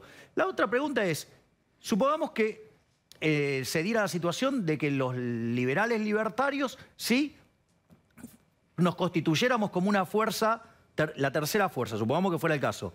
Vos, digamos, o sea, entonces todo lo que tiene que ver con lo que son los diputados que estarían alineados con los liberales libertarios, ¿vos te crees que irían algo en contra de la República? Jamás. Por lo tanto, jamás sería un problema y para algo después tenés que se resuelve en el balotaje. Quizás lo que está faltando es más cultura democrática. Balotaje, ahí hay una clave que acaba de dar Milei. Quiero jugar al roleplay y además, digamos, me siento medio Roberto Galán, me falta ver las coincidencias con las tarjetitas, pero vos dijiste hace un rato, si tuviera un presidente fuerte, yo sería, digamos, en el juego ministro de Economía. Ya sé que vos te autopostulaste presidencialmente. Si Patricia fuera, las cosas aparece presidenta Patricia Bullrich, ¿es esa presidenta fuerte a la que vos te referías? Yo creo que es una de las personas que tiene claro lo que el país necesita. Yo ya no puedo hacer más nada por usted. Si quieren ir a tomar algo, díganme, pero yo ya por usted no puedo hacer más. Pero quiero decir una cosa, Patricia, no tan pronto con el casamiento, Milei, porque hay una familia política que no te acepta. No, bueno, está bien, digamos, pero digo, yo te doy por casado antes que vos quieras, vos dirás. Pero, Patricia, vos sabés que el radicalismo no lo quiere al muchacho yo tampoco lo quiero. No quiere la unión civil con... ¿Qué hacemos con el radicalismo para poder tirar arroz? Bueno, de hecho... Y la coalición cívica también pone peros. A ver, yo he expresado, esto lo he expresado varias veces, yo dije que a Argentina se debe un ordenamiento ideológico, ¿sí? Y que de un lado tienen que quedar los colectivistas, del otro lado, digamos, los defensores de la libertad. Y cuando yo digo el lado colectivista, ahí están los radicales, que es la Internacional Socialista, ahí está la coalición cívica, que es una más de izquierda, y para mí también están las palomitas, o sea, la Reta, Vidal, las palomitas tibias. O sea, yo digo, o sea, con esa parte yo no me llevo, porque además son colectivistas, o sea, casi que son kirchneristas de buenos modales. Pero después, digamos, cuando yo hablo de los liberales, cuando hablo del peronismo republicano, el peronismo federal, el menemismo, yo también digo, de este mismo lado, en mi visión, están los halcones, o sea... Y digamos, o sea, no tengo, digo, o sea, como verás, o sea, tengo un diálogo digamos, muy amigable con la señora Bullrich, porque digo, o sea... Digamos, uno se casa con la familia vos no haces un inventario, se compra en lote y viene así. Bueno, vos porque estás poniendo restricciones, digamos, la vida política es mucho más dinámica. Bien, la vida política, Patricia, ¿qué pasa con el radicalismo? Es real, digo, más allá de la cuestión lúdica que estoy planteando, Realmente hay un obstáculo ahí en el radicalismo, realmente lo hay con la coalición cívica. ¿Cómo se hace con esta familia política ampliada? Yo creo que los obstáculos son una construcción política que se puede desarmar. Si nosotros pensamos en Juntos por el Cambio, en Cambiemos, 2 años antes nadie se imaginaba que el radicalismo podía apoyar a Mauricio Macri, que la coalición cívica podía tener como candidato a Mauricio Macri. Y luego la realidad generó una coalición, porque hoy el mundo de los partidos políticos cada vez tienden más a las coaliciones. Y hoy en la Argentina, de alguna manera, hay como, digamos, 2 espacios políticos. El espacio político del republicanismo, con tintes más liberales o menos liberales, pero del republicanismo, y el espacio político del populismo. Entonces, en ese marco, yo no cerraría ninguna puerta antes de tiempo. Bien, ¿puedo meter cizaña, que para eso me pagan también? El muchacho con el que vos estás por salir a tomar una cerveza quiere dinamitar el Banco Central y hacer ahí una especie de memorial. Y esto es real, vos lo escuchaste. ¿Qué pensás? Bueno, a ver, yo creo que si nosotros hablamos de un Banco Central que ha permitido una inflación del 50%, si nosotros pensamos un Banco Central que emite sin límite, digamos que crea moneda sin respaldo, si pensamos en un Banco Central que no tiene profesionalidad, digamos que se cambian los presidentes del Banco Central cada 2 por 3, diría que este Banco Central no. Ahora, desde nuestro punto de vista, nosotros creemos que un Banco Central independiente, autónomo, con una nueva ley, con una capacidad de no emitir moneda, para ordenar nuestra economía va a ser importante. Es decir, no anularía totalmente el Banco Central. Me parece que es un debate interesante hacerlo en los próximos 2 años o en el próximo año y medio para llegar al gobierno. O sea, lo que hay que dinamitar, dice Patricia, es la mano de los políticos que se sirven del central. ¿Qué harías? Bueno, a ver, de vuelta, yo tengo... Con el Banco Central hay cuestiones de índole técnica y cuestiones de índole moral. Y para mí, además, las morales son más importantes que las técnicas todavía. Técnicamente, nosotros tuvimos un Banco Central muy independiente, digamos, durante la convertibilidad, que además fue el periodo de menos inflación. Teníamos toda la economía, todos los contratos atados a esa regla monetaria, y sin embargo, cuando necesitaron dinamitarlo, se dinamitó. Siempre, digamos, o sea, ese es el primer punto. El segundo punto es, el Banco Central, si emite, genera boom y hace daño. Y si contrae, genera boost y también genera daño. O sea, lo único que puede hacer el Banco Central para no hacer daño es no hacer nada. Si vos lo mejor que puede hacer en hacer nada, digo, ¿para qué lo querés tener? Porque en el fondo, si lo tenés, seguís teniendo un riesgo. Y después hay otro, porque la realidad es que la cantidad de dinero en la economía la determina la gente. Sí, la cantidad real de dinero, lo que verdaderamente se necesita para las transacciones. Entonces, lo único que hace el Banco Central es determinar la escala nominal cuando decide cuánto emitir, determina el nivel de precio. Espera, yo lo que estoy midiendo, vos me dis como economista, yo como psicólogo quiero hacer esta medición. Sí, pero hay más argumentos que tengo en contra del Banco Central. Porque está clara, me parece, tu posición. No, porque el argumento moral es más importante. Pues decilo.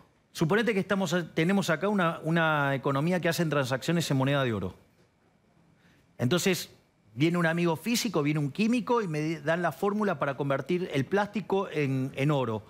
Entonces empezamos a replicar barrotes de oro, ¿sí? Lingotes de oro. Ahora, si yo lo tengo adentro de mi casa, ¿qué pasa? Nada, porque en realidad es una falsificación, pero no tiene nada de malo.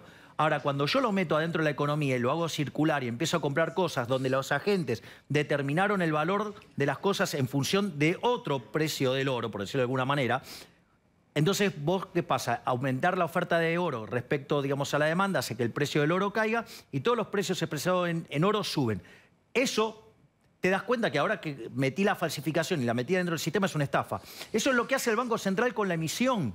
Bien. Entonces, si emite hace daño, si contrae hace daño, siempre hace daño el Banco Central. Déjame esto. Creo que todos entendimos tu posición y lo que todo el mundo, me parece, desde la casa está mirando es el nivel. Yo acá mi medición es, en el eje rigidez-flexibilidad, de 0 a 10, ¿cómo te ves vos de flexible en una escala de 0 a 10? En una negociación política con una Patricia Bullrich o con otro espacio. De 0 a 10, ¿qué sos vos? ¿Cómo te ves? de flexible? Depende de qué cosas. Las que tienen un trasfondo moral, soy absolutamente inflexible. Para mí robar está mal, entonces no quiero un banco central. Ahora, esa no es la... A ver, vos tenés distintas posiciones. O sea... ¿En qué cosas sí concederías? Estoy explorando, ¿eh? ¿En qué cosas sí concederías particularidades del Juntos por el Cambio que hoy no te agradan demasiado? Dame una o dos ideas y bueno, eso podría yo no darle tanta pelota. No sé, decime el punto y te hago la discusión moral y te digo si estoy de acuerdo o no. ¿Radicalismo, coalición? No, radicales no, son la Internacional Socialista. Son parte del problema, no de la solución. La coalición cívica es peor todavía. Yo digo, o sea, podemos poner el discurso... Bien. Podemos poner el discurso. Mire la cara de Patricia. La cara dice todo. Bien. No, bueno, está bien, digamos, o sea, a ver, digamos, o sea, pero bueno, cada uno, digo, lo ve de su manera, digo, pero yo te puedo poner el discurso de Carrió, digamos, promoviendo, impulsando la ley de góndola, diciendo que quiere que quiebren los supermercados. Bien. Ahí está. Digo, ¿me entendés? O sea, no. O sea, no a la ley de alquileres, no a la ley de góndola, no a la ley de etiquetado frontal, no al impuesto a la renta financiera, no al teletrabajo, no. Bien, está claro. La exploración de rigidez y flexibilidad. Déjeme un minuto. No, Patricia, en un rato vamos a hablar personalmente de todos los temas, hay mucho más para hablar. ¿Tenés alguna impresión de estos últimos párrafos de Javier con respecto al radicalismo y a la coalición? Yo creo que la construcción de Juntos por el Cambio para el país es una construcción muy potente, muy fuerte, muy importante. Gobernar como hemos gobernado con una coalición. Todas las coaliciones son diversas. No existen más los partidos únicos prácticamente en el mundo. Así que, digamos, voy a defender nuestra coalición. Y por supuesto que en el marco de la coalición nosotros trabajamos por una orientación de esa coalición para un cambio rotundo, para un cambio contundente, para un cambio valiente. Pero vamos con toda la coalición, no jugamos a una división, porque nos parece muy importante que esa coalición llegue al gobierno con toda la fortaleza institucional y política que hoy tiene. Bien. Hoy tengo que dejar acá. Bueno, está bien, digo, pero por eso, digo, la señora Burrich es parte de Juntos por el Cambio. Bien. Y, digamos, yo estoy, digamos, en este proceso de llevar el liberalismo a todo el país. O sea, bueno, digo, o sea, pero, y eso, digamos, no imposibilita a que nosotros tengamos diálogo y discutamos un montón de cosas. Muy bien.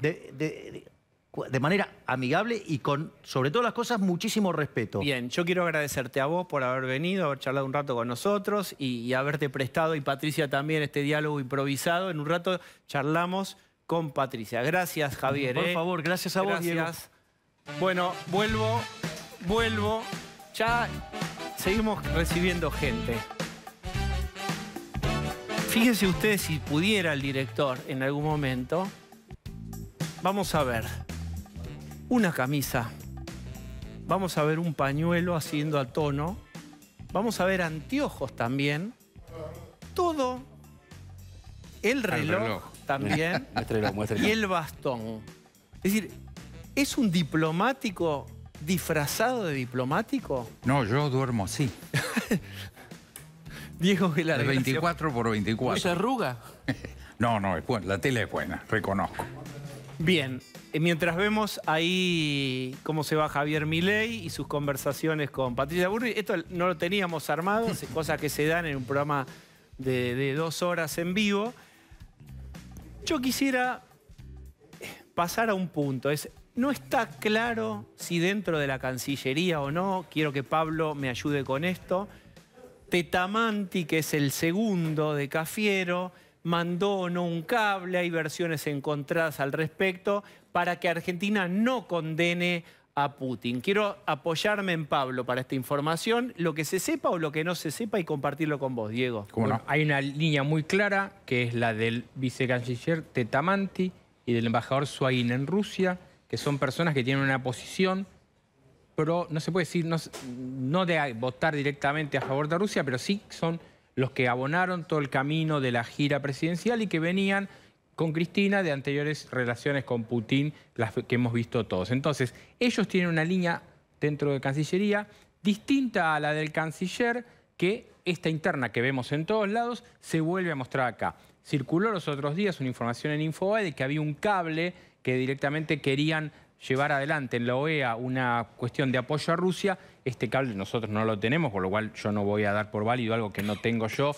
como periodista lo tengo que tener chequeado, pero sí está claro que acá hay una posición totalmente distinta entre el vicecanciller de Tamanti y Swain, que responde al Instituto Patria, y el canciller Cafiero, que responde obviamente a Alberto Fernández. ¿Cómo funciona, Diego Guelar, un sistema que debería ser un sistema como la Cancillería y cuán anómalo o posible es esto que está pasando? La Cancillería es una mezcla de ejército, de fuerza armada, con obviamente el componente civil que tiene que incluir la capacidad de discutir, de aportar, de dictaminar. Pero al momento de una resolución, obviamente todo el mundo tiene que tirar para el mismo lado. Yo coincido con Pablo que eso fue una versión periodística, no me consta tampoco la existencia de esa instrucción dada por el vicecanciller. Si fuese cierto, por supuesto que debería o renunciar o ser cesanteado. No es el único caso. Miremos la cantidad de funcionarios de primer nivel que le están tirando sin asco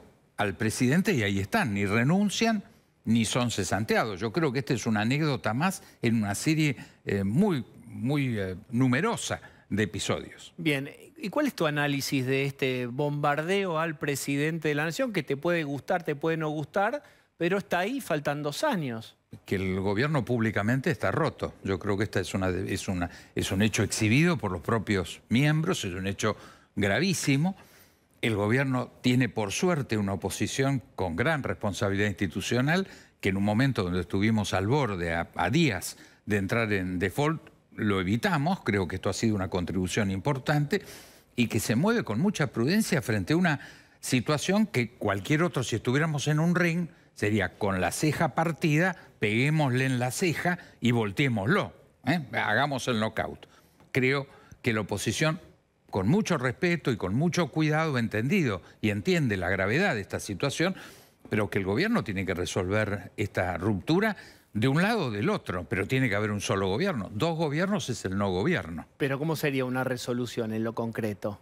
Bueno, una tregua, o nadie se va a ir del barco. Bueno, ya en este punto yo creo que no hay tregua. Estamos como en Ucrania. Es decir, ya el juego está, las cartas están echadas con claridad brutal. Es decir, o efectivamente la señora vicepresidenta asuma la presidencia en su rol de jefa y unificamos jefatura y presidencia, o el presidente se desliga de este sector, convoca a sectores que estoy seguro que lo podrían acompañar en un programa razonable, pero hay un solo gobierno. Esto le pasó al presidente Lula. El presidente Lula, que venía con un programa muy duro de izquierda marxista, de hiperizquierda, cuando empezó su primer mandato, tuvo que elegir y tuvo que escindir al 20% de su electorado, lo sustituyó con una alianza al centro del PMDB en ese momento, e hizo lo que hay que hacer, y como recién dijo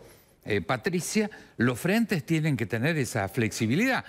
Tienen una conformación, si hay algún sector que no está de acuerdo, bueno, se tiene que retirar o tiene que ser expulsado. Bien, Pablo, digamos, ¿hay alguna declaración, creo, de Gerardo Morales en una jornada, creo que con intendentes o algo así, en donde afirmó que en realidad el kirchnerismo quiere cargarse a Alberto Fernández para que asuma Cristina? ¿Hay esa versión? No, para nada, no existe esa versión.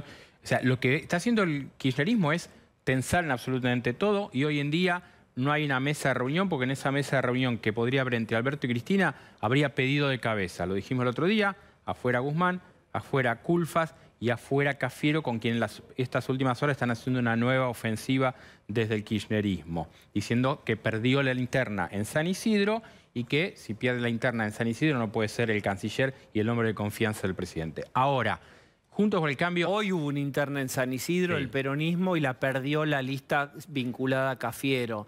Esto se lo están mostrando como si fuera el que en el truco tiene el ancho y se lo pega en la frente. Le están diciendo, recordando todo el tiempo al Alberto y su gente que son minoría y pierden en lugares. Exactamente, y por eso no es casual lo que dijo Larroque de que el presidente gobierna con 5 amigos. Esto es una relación directa a lo que es el gabinete del presidente, pero no hay en Juntos por el Cambio ninguna definición a nivel de su jerarquía máxima, que son las que se reúnen en estas, ya no dejan Zoom, ya son presenciales, de un cogobierno, porque Juntos por el Cambio dice nosotros vamos a marcar y apoyar en instancias clave como el acuerdo con el fondo, pero nosotros aspiramos a ser gobierno en 2023. Ahora, lo que es evidente es que el kirchnerismo está en el gobierno, es el gobierno. Claro que sí. Digo, porque a lo largo de estos meses hemos visto a Alberto Fernández hacer renunciar a ministros que eran muy cercanos a él por pedido expreso del kirchnerismo. Después de la carta que envió Cristina, en la carta al poco tiempo dijo, no tengo problema con Guzmán.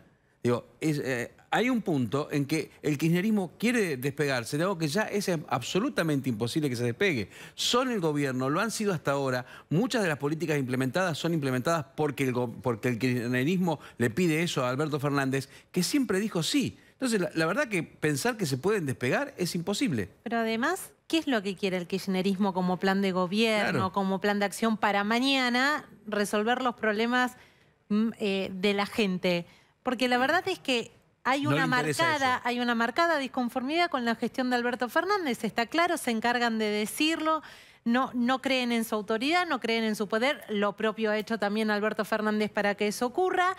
Pero tampoco son claros respecto a ¿y cuál es el plan de gobierno? ¿Por dónde debería ir el presidente de la nación? Es una cuestión asamblearia de que cuántos somos, cuántos fuimos. Una coalición es un consenso dentro de un gobierno. No pueden tenés que tener capacidad de diálogo. Una reunión de consorcio, todas las decisiones. Diego Guelar, es cierto que es muy crítico el kirchnerismo duro de Guzmán y del rumbo económico. Es una posición testimonial que un poco piensa en las próximas elecciones, en correrse estratégicamente. ¿Vos crees que tienen un plan alternativo? Yo creo que en estas cosas no hay que mirar las intenciones ni las versiones. Son los datos, los hechos y las palabras. Acá este gobierno está roto y está roto entre la jefatura del gobierno, que es un hecho inconstitucional, pero es así, que es la vicepresidenta, y su testaferro en el gobierno, al que ella eligió, que es el presidente de la República. Esto que todos sabíamos, hoy lo ponen de manifiesto de viva voz. O sea, no necesitamos escuchar los boatos, se dice en portugués, los rumores de pasillo para ver si quieren o no quieren. El gobierno está roto. El Cuervo Larroque hoy dijo, Kicillof hubiera negociado mejor que Guzmán con el FMI. ¿Tenés recuerdo de negociaciones, vos que estuviste en diplomacia, de Kicillof con Club de París, con bonistas? ¿Qué recordás de Kicillof negociando en la adversidad? Un desastre, nos costó muchísimo dinero. En general la experiencia, yo sostengo, ustedes lo saben, la unidad nacional. Nada mejor que las negociaciones con el Fondo Monetario para ilustrar. Las 22 negociaciones con esta última, todas fracasaron. O sea, nosotros siempre le hemos mentido al fondo y le hemos echado la culpa. Esto es una característica de todos los gobiernos que han negociado con el fondo. De eso deberíamos aprender. El problema no está en el fondo, que nosotros no tengamos los recursos, no nos den créditos, nos sobreendeudemos, emitamos dinero, tengamos inflación. No es una conspiración del Fondo Monetario contra nosotros. Somos nosotros que hemos generado todo esto. En el momento en que decidamos superarlo, nos sobran los recursos humanos y materiales para hacerlo. Mientras tanto, el mundo no tiene la gentileza de detenerse y hay una guerra, vos sabés de lo que te hablo. ¿Cómo ves hoy, un mes y algunos días después, a Vladimir Putin y al ejército ruso? Mira, en principio el mundo cambió, porque razonablemente me incluyo entre los equivocados. Yo un mes atrás hubiera jurado, perjurado, y lo escribí y lo firmé, que no iba a haber una invasión y que no iba a haber guerra, que el premier Putin se posicionaba con muchísima presión para llegar muy fuerte a una mesa de negociación que a mi juicio la tenía ganada. Es decir, que ese salto que el premier Putin quería dar de la Rusia a la ex Unión Soviética, instalando Rusia en la posición, en el podio del poder con China y con Estados Unidos, la tenía ganada hace un mes. ¿Para qué hizo esto? Tengo que reconocer mi impotencia. O sea, no puedo dar una explicación de semejante locura. Adriana, contá qué es ese video que estamos viendo. Bueno, esas son imágenes de Mariupol, que se convirtió de alguna manera en la ciudad símbolo de la crueldad de esta guerra, porque es una ciudad que está asediada y que ha tenido dos ataques muy cruentos que lo encuadran claramente dentro de lo que se está impulsando este juicio por crímenes de lesa humanidad. Hubo un ataque a un hospital y a una maternidad y a un teatro donde hubo mínimo 300 muertos. Lo que muestra esta imagen, primero, es la belleza de esas ciudades. Es una ciudad que está en la orilla del mar de Azov, y ahora lo que queda luego del ataque, en donde ha sido devastada. Es terrible, porque esto es todo desde un dron, cómo era la ciudad floreciente y cómo queda después de una guerra. Pocas veces se ve en el antes y después una guerra así contada tan dramáticamente. Fíjense, todo en gris, todo prendido fuego. Y lo que va a costar reconstruir ahí donde florecía la vida. Esta es la ciudad más destruida por Rusia. Una ciudad que hace un mes tenía una vida normal. Una ciudad que hace un mes tenía una vida como la nuestra. Absolutamente. Bueno, a ver, pronósticos son muy inciertos, pero nos tranquiliza a veces escuchar escenarios. Tienen a veces la seriedad de una borra del café, pero ¿hasta dónde puede seguir Putin? ¿Cuál sería una resolución aceptable en este contexto para Putin? Yo creo que no hay salida buena. Yo creo que él en todos los escenarios pierde. ¿Quién se puede imaginar? Hasta hace un mes era un jefe de Estado importantísimo. Pensemos que hubiera habido una visita del primer Putin a Buenos Aires hace 30 días. A pocos días después de la visita del presidente. Estaría toda la ciudad embanderada, sin lugar a duda hubiera sido recibido por el gobierno y por la oposición, uno de los 3 hombres más importantes del mundo. ¿Qué duda cabe? ¿Cómo podemos imaginar una visita a cualquier país occidental, su presencia en Naciones Unidas, una reunión del G20 de Rusia? Es inimaginable. Él ha roto todos los puentes. Es una situación muy difícil de imaginar en términos de volver a una normalidad, que haya una mesa de negociación, que se recupere la normalidad, que pueda hacer el grupo de los 7 más Rusia reuniones, o en el G20, o en Naciones Unidas, o en el Consejo de Europa, en todos los ámbitos donde Putin se movía a diario. Biden pidió sacarlo del G20. Pero bueno, hoy hay una situación que a mí me parece un poco apresurado, porque Rusia es mucho más que Putin, y creo que en esto el mundo va a tender a reinstalar una relación con Rusia post-Putin. Eso yo no tengo la menor duda. Creo que a Putin personalmente él se ha quedado sin ninguna posibilidad, sin plan B en todo esto. Bien, Diego Guelar, muchísimas gracias. Bueno, tengo sensación telefónica o de videollamada y va a venir... ¿Aló? ¿Aló? Hola, Diego. ¿Cómo andan? ¿Qué seguido nos estamos viendo? Mauricio, ¿cómo le va, Macri? Hoy estamos todos, todos los halcones. Sí, está muy halconero hoy, está. El jaulón. Sí, sí. Y volvió Bazán, volvió la alegría. Me alegro que sepan por dónde es el camino, ¿no? Bazán, yo, mientras tanto... A ver, vine simplemente a traer la alegría con la camisa, gracias. Muy bien, me gusta Bazán. Está tranquilo, Mauricio, ¿eh? Está... Sí, vos sabés que me suscribí al canal de YouTube de Daniel Sapsay. Es youtuber.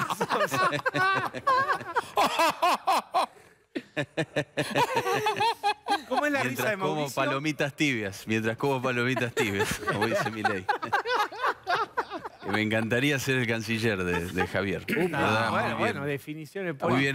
Muy bien hoy el programa, muy bien. ¿Pero qué nos controla? Vaya a otro lugar a controlar. Acá no estoy controlando, digo, que me parece bien, se nota que volvió Bazán y bueno, pues si no tenías mucho kirchnerista ahí en tu programa. No, todo, hay independencia, Sí, independencia. De León, las chicas que están en la semana, que hablan de economía, política, muy K. No es así. Y todos no llora trolls como Bonelli, ¿viste? Todos muertos de miedo, ven que empieza a aparecer un poquito y, No le voy a decir, y de golpe se escúcheme. ponen como locos. No, escuche, como dueño de casa, déjeme decirle, no es así. Sí. Está mal acostumbrada la clase política que si no escuchan exactamente lo que su paladar desea, entonces es no sé qué o lo sobre. No es así. Bueno, que no te hagas ahora la ancha avenida del medio. Ahora No soy Avenida del Medio. No soy Avenida del Medio. Justamente no soy. Pero no soy Avenida del Medio. Salud, ¿quién está tosiendo ahí? Está Bazán recuperado del COVID. Yo me estoy recuperando después del COVID. ¿Vas a contagiar, Bazán? No, Te hubieses estoy quedado en haciendo para casa. allá. Estoy haciendo para allá. Domingo. Bueno, Domingo podías descansar, pero bueno, tranquilos. Bueno, Porque escúcheme. si algo aprendí del budismo es a soltar el budismo. rencor. A soltar el rencor. Como bien sabe Ventajita Massa, la venganza no habita en mí. ¿No? Soy un Está. ser de luz. Bueno, ¿cómo está? ¿Con cuántos watts de luz está la relación con Gerardo Morales? ¿Con quién? ¿Con Con Gerardo Morales. Víctor Hugo Morales? Con Gerardo. Ah, Gerardo. Ah, me los confundo. Son más o menos parecidos. No sé, yo con él estaba bien. Como gobernador, cuando estuvo como gobernador él lo hemos ayudado y bueno, veo que él quiere tensionar y qué sé yo. Bueno, si me demuestra que llega a la presidencia como radical que es y termina un mandato, bueno, le creo. ¿Está bien? Escúcheme. ¿Bien? Bueno, ¿tiene algún mensaje? Porque está aquí con nosotros ya en Sí. instantes voy a ir a dialogar con Patricia Bullrich. Mire si Muy bien, hubiera... Pato. Mire... ¿Cómo está Pato? A ver, hablen, a ver. ¿Cómo va, Mauri? Está full, Pato. A ver cómo se... Ahí como... A ver, sáquenme a mí, por favor. No, bien. No, bueno. Ya Tranquila. Yo estoy tranquila, sí, Patricia. estoy en Vamos la de a onda, poco, en esa despacio. onda también, ¿eh? ¿Qué? En la Vamos, onda vamos. OM, ¿eh? Ustedes dos Me encanta podrían ir a una porque- interna, perdón, en cosas imaginarias casi disparatadas, pero podría, pues en realidad son dos halcones. ¿Cómo te gusta jugar, eh? ¿Cómo te gusta jugar y Nos plantear dedicamos esas a eso. cosas de psicólogo, de juego de roles? Me No. gusta. Sí. O sería una sola fórmula. O sería una sola fórmula, bien Vamos, halconera. Es el juego de los veleros, van todos en una misma línea, todos aportando. Lo al mismo importante es que espacio. acá se decide en una interna, la gente lo decide y listo. No es que acá viene un dedo autoritario de arriba y dice este va a ser el candidato.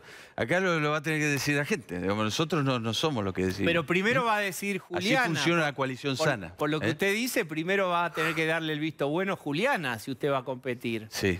Ahora me está reclamando, me dice, tenemos que ver algo en Netflix. ¿Qué haces ahí en TN? Pero bueno. La hechicera.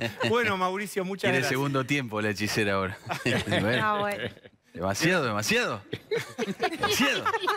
Gracias. Muchas gracias, ¿eh? Bueno, Chao. bien, ¿qué voy a hacer? Voy a ver a Patricia Bullrich. Vamos, allí vamos.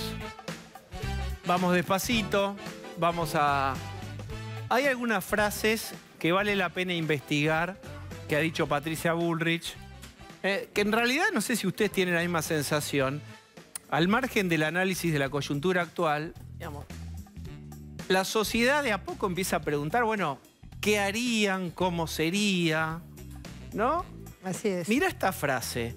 Yo creo, es tuya, yo creo más en la ampliación del crédito social que en un acuerdo corporativo. Explica primero qué es la ampliación del crédito social. ¿A qué te referís con esta frase? Yo me refiero a que creo que tanto lo que nosotros hicimos desde que perdimos las elecciones, que nos volvimos a conectar muy fuerte con la sociedad en cada momento, en cada circunstancia, en cada paso, con todos los temas que ya hemos repetido, la educación, las empresas, la toma de tierras, la libertad, la defensa de las pymes, de las empresas, de los comercios. Creo que tomamos una conexión social profunda y yo creo que el gran debate dentro de Juntos por el Cambio es que esa conexión social tiene que ser la que te dé la apertura del espacio para que vos puedas gobernar. Y lo corporativo es una idea que... Vos decís, la ampliación del crédito social es que la sociedad banque un cambio. dé permiso social para reformas estructurales. Como que hay Exactamente. una maduración de algunas ideas que antes eran medio tabú y ahora Te da ejemplo, una no sé. licencia social para un cambio profundo porque está claro que lo que está pasando ahora va en un tobogán que cada vez toma más velocidad en la decadencia. Entonces, vos vas a tener que hacer un cambio muy profundo en lo que es el estado actual, los impuestos que están pagando, que son el 42% del Producto Bruto de nuestro país, la necesidad de que las empresas tengan absolutamente simplificados todos sus procesos y los comercios, la necesidad de tener mucho más empleo privado que público, la necesidad de generar, digamos, una desburocratización total de las normas que en cada lugar encontrás y que son como kioscos en la Argentina. Todo eso que tenés que hacer, que va a ser el camino para las cosas importantes, que es bajar la inflación, generar crecimiento económico, digamos, y las de fondo profundas, que son, digamos, darle un shock educativo a la Argentina. Todas las cosas que vos tenés que hacer, necesitas que la sociedad te acompañe. ¿Por qué? Porque la teoría, digamos, corporativa, desde mi punto de vista, es esta idea de que vos podés acordar con el 70% del sistema político argentino, la casta política argentina, de acuerdo a las definiciones que se están tomando ahora, que vos acordás, pero yo creo que ahí acordás el no cambio, acordás el status quo, acordás decir, bueno... Hay una frase efectivamente que es: para hacer los cambios necesitas el 70% del acuerdo político. Yo creo que no haces ningún cambio con eso. Digamos, pero haces... Yo estoy diciendo bien, esta es lo que piensa Horacio Rodríguez Larreta. Bueno, ese es un debate, por eso lo ¿Es importante... correcto que esto es lo que dice Horacio o lo que piensa Horacio Rodríguez Larreta? Es lo que él dice públicamente, él lo ha dicho públicamente y en conversaciones que ha tenido conmigo y que tiene con todo el mundo. Que hay que tener el 70%, por ejemplo, del Congreso a favor para votar todas estas... ¿El 70% del Congreso o el 70%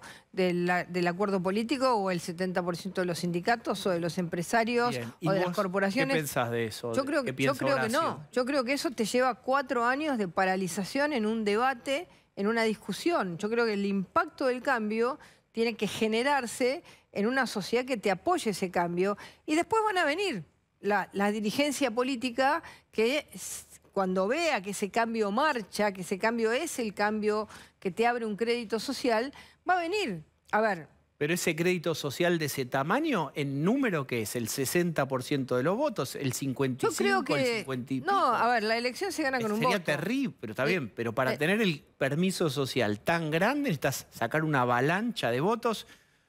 ¿Será? Mira, a mí me parece que, por lo menos la experiencia que yo tuve cuando me tocó gestionar, es que cuando vos apuntás a una dirección que es una dirección clara, tenés mucho más del 70% de los votos. Yo recuerdo, por ejemplo, cuando a mí me tocó estar en el Ministerio de Seguridad y nosotros... ¿De los votos o de acuerdo? De lo que es el sentimiento de la sociedad. Ah.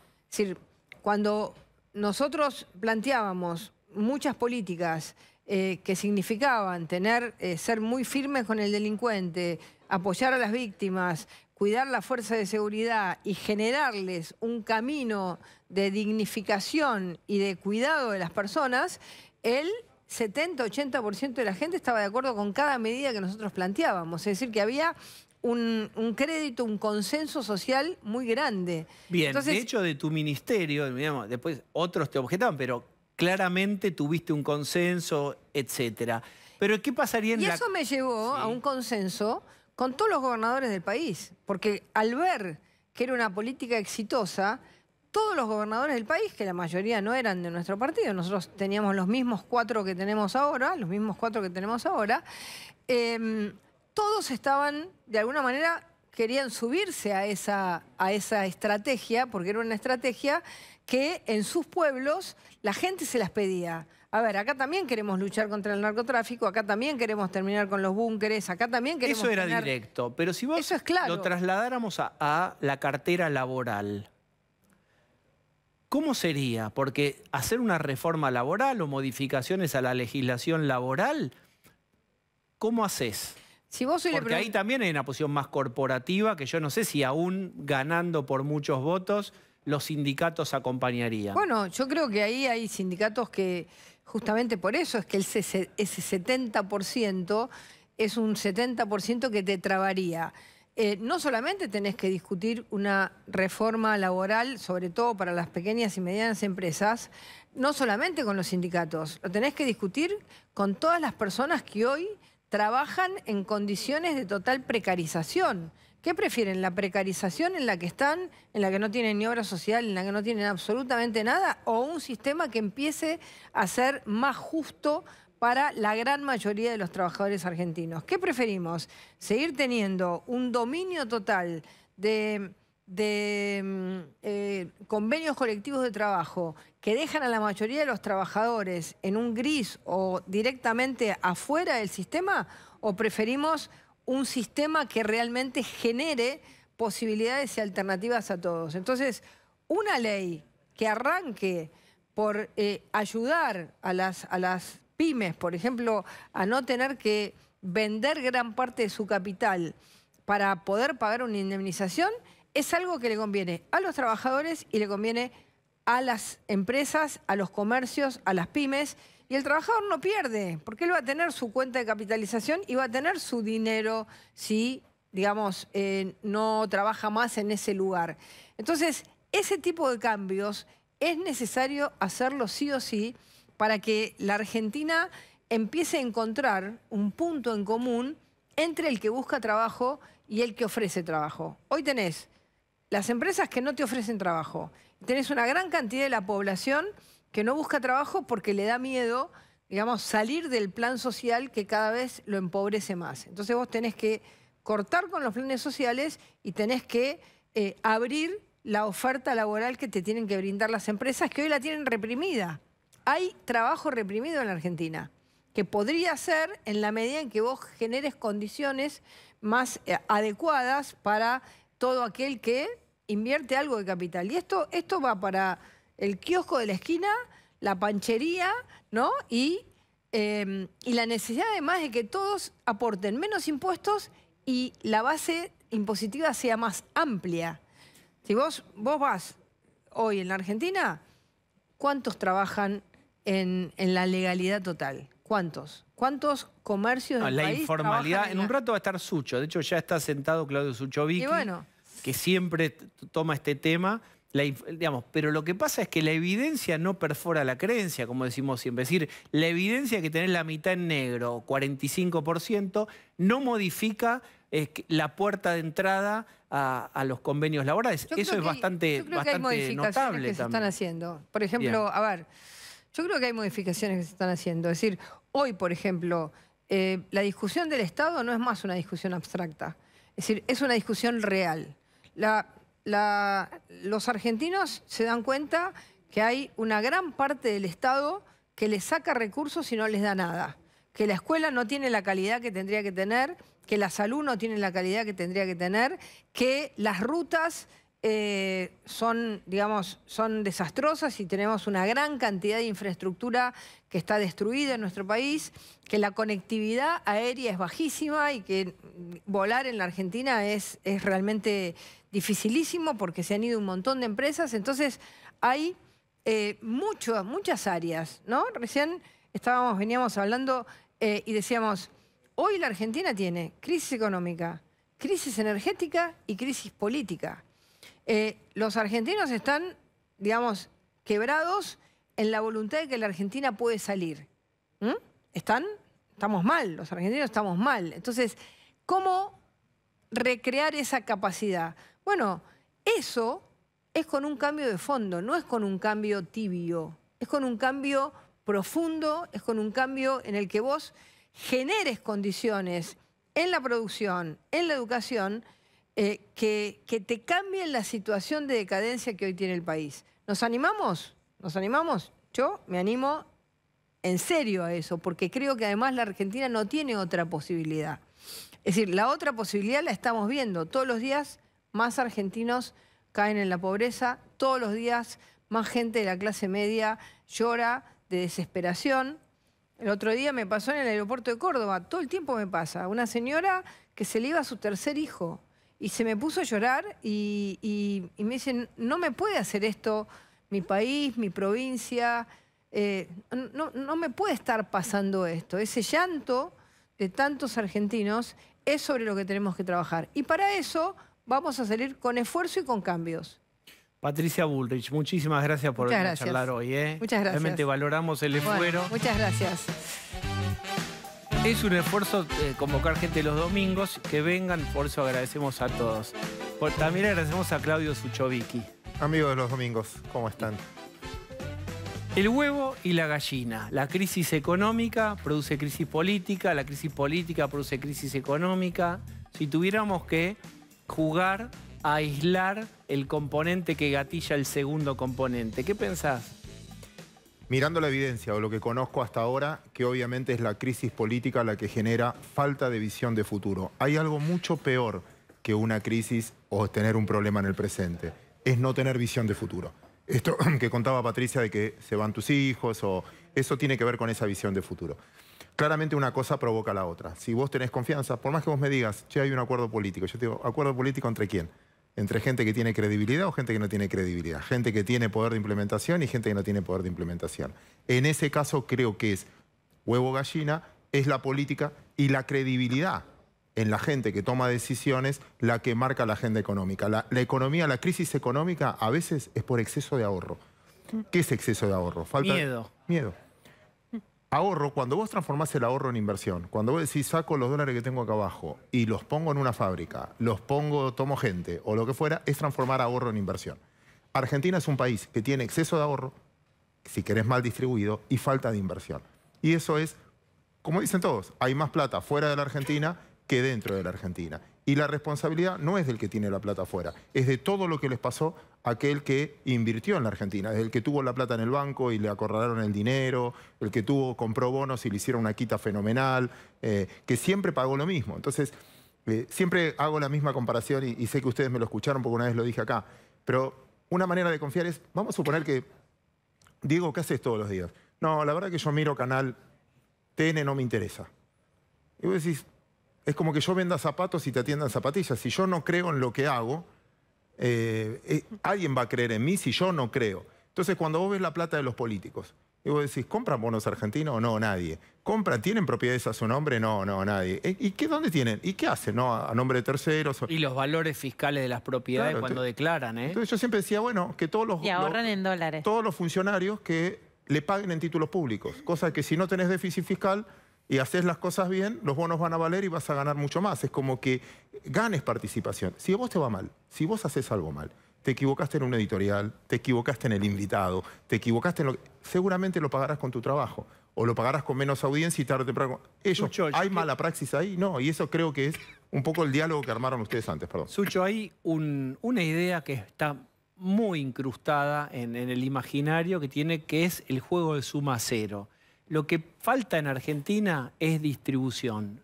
Que los ricos están siendo demasiado ricos, que los formadores, dice el kirchnerismo así, los formadores de precios, o los productores de alimentos, o los que tienen dinero, tienen que tener o más impuestos o más controles, y entonces sí, los que tienen menos van a tener más. Como si fuera juego de suma cero. Le quito acá y le doy esto al que menos tiene. ¿Qué pasa con el juego de suma cero? Bueno, para mí no sirve y también la misma explicación es, hacer una lista de los millonarios de los países productivos. ¿Quién es los millonarios más grandes de Estados Unidos? Entonces, che, está Bill Gates, Mark Zuckerberg, y ustedes compran cosas de ellos. Vos en la computadora tenés Word o estás usando un PowerPoint. Che, se merece este tipo ser millonario porque yo necesito las cosas que él produce. Te puedes quejar del teléfono, pero si no estás en el teléfono volvés a tu casa. Se merece. Agarrar la lista de los más ricos en Argentina. A propósito de lo que estamos charlando y casi, digamos, coordinadamente, habló Alberto Fernández, no porque nos escuchara a nosotros, sino porque es la obsesión del gobierno de la inflación. Pablo de León. Bueno, el presidente dio una entrevista a la televisión pública y fíjate algo que dijo sobre los precios, yo sé que a Sucho le va a gustar. A ver. No, todavía no lo tenemos, perdón, dígalo. Perdón, pensé que lo tenían ahí.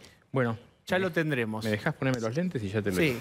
Sí. Hay diablos que aumentan los precios y hay que hacerlos... Aumenta más que la presbicia los precios. Sí.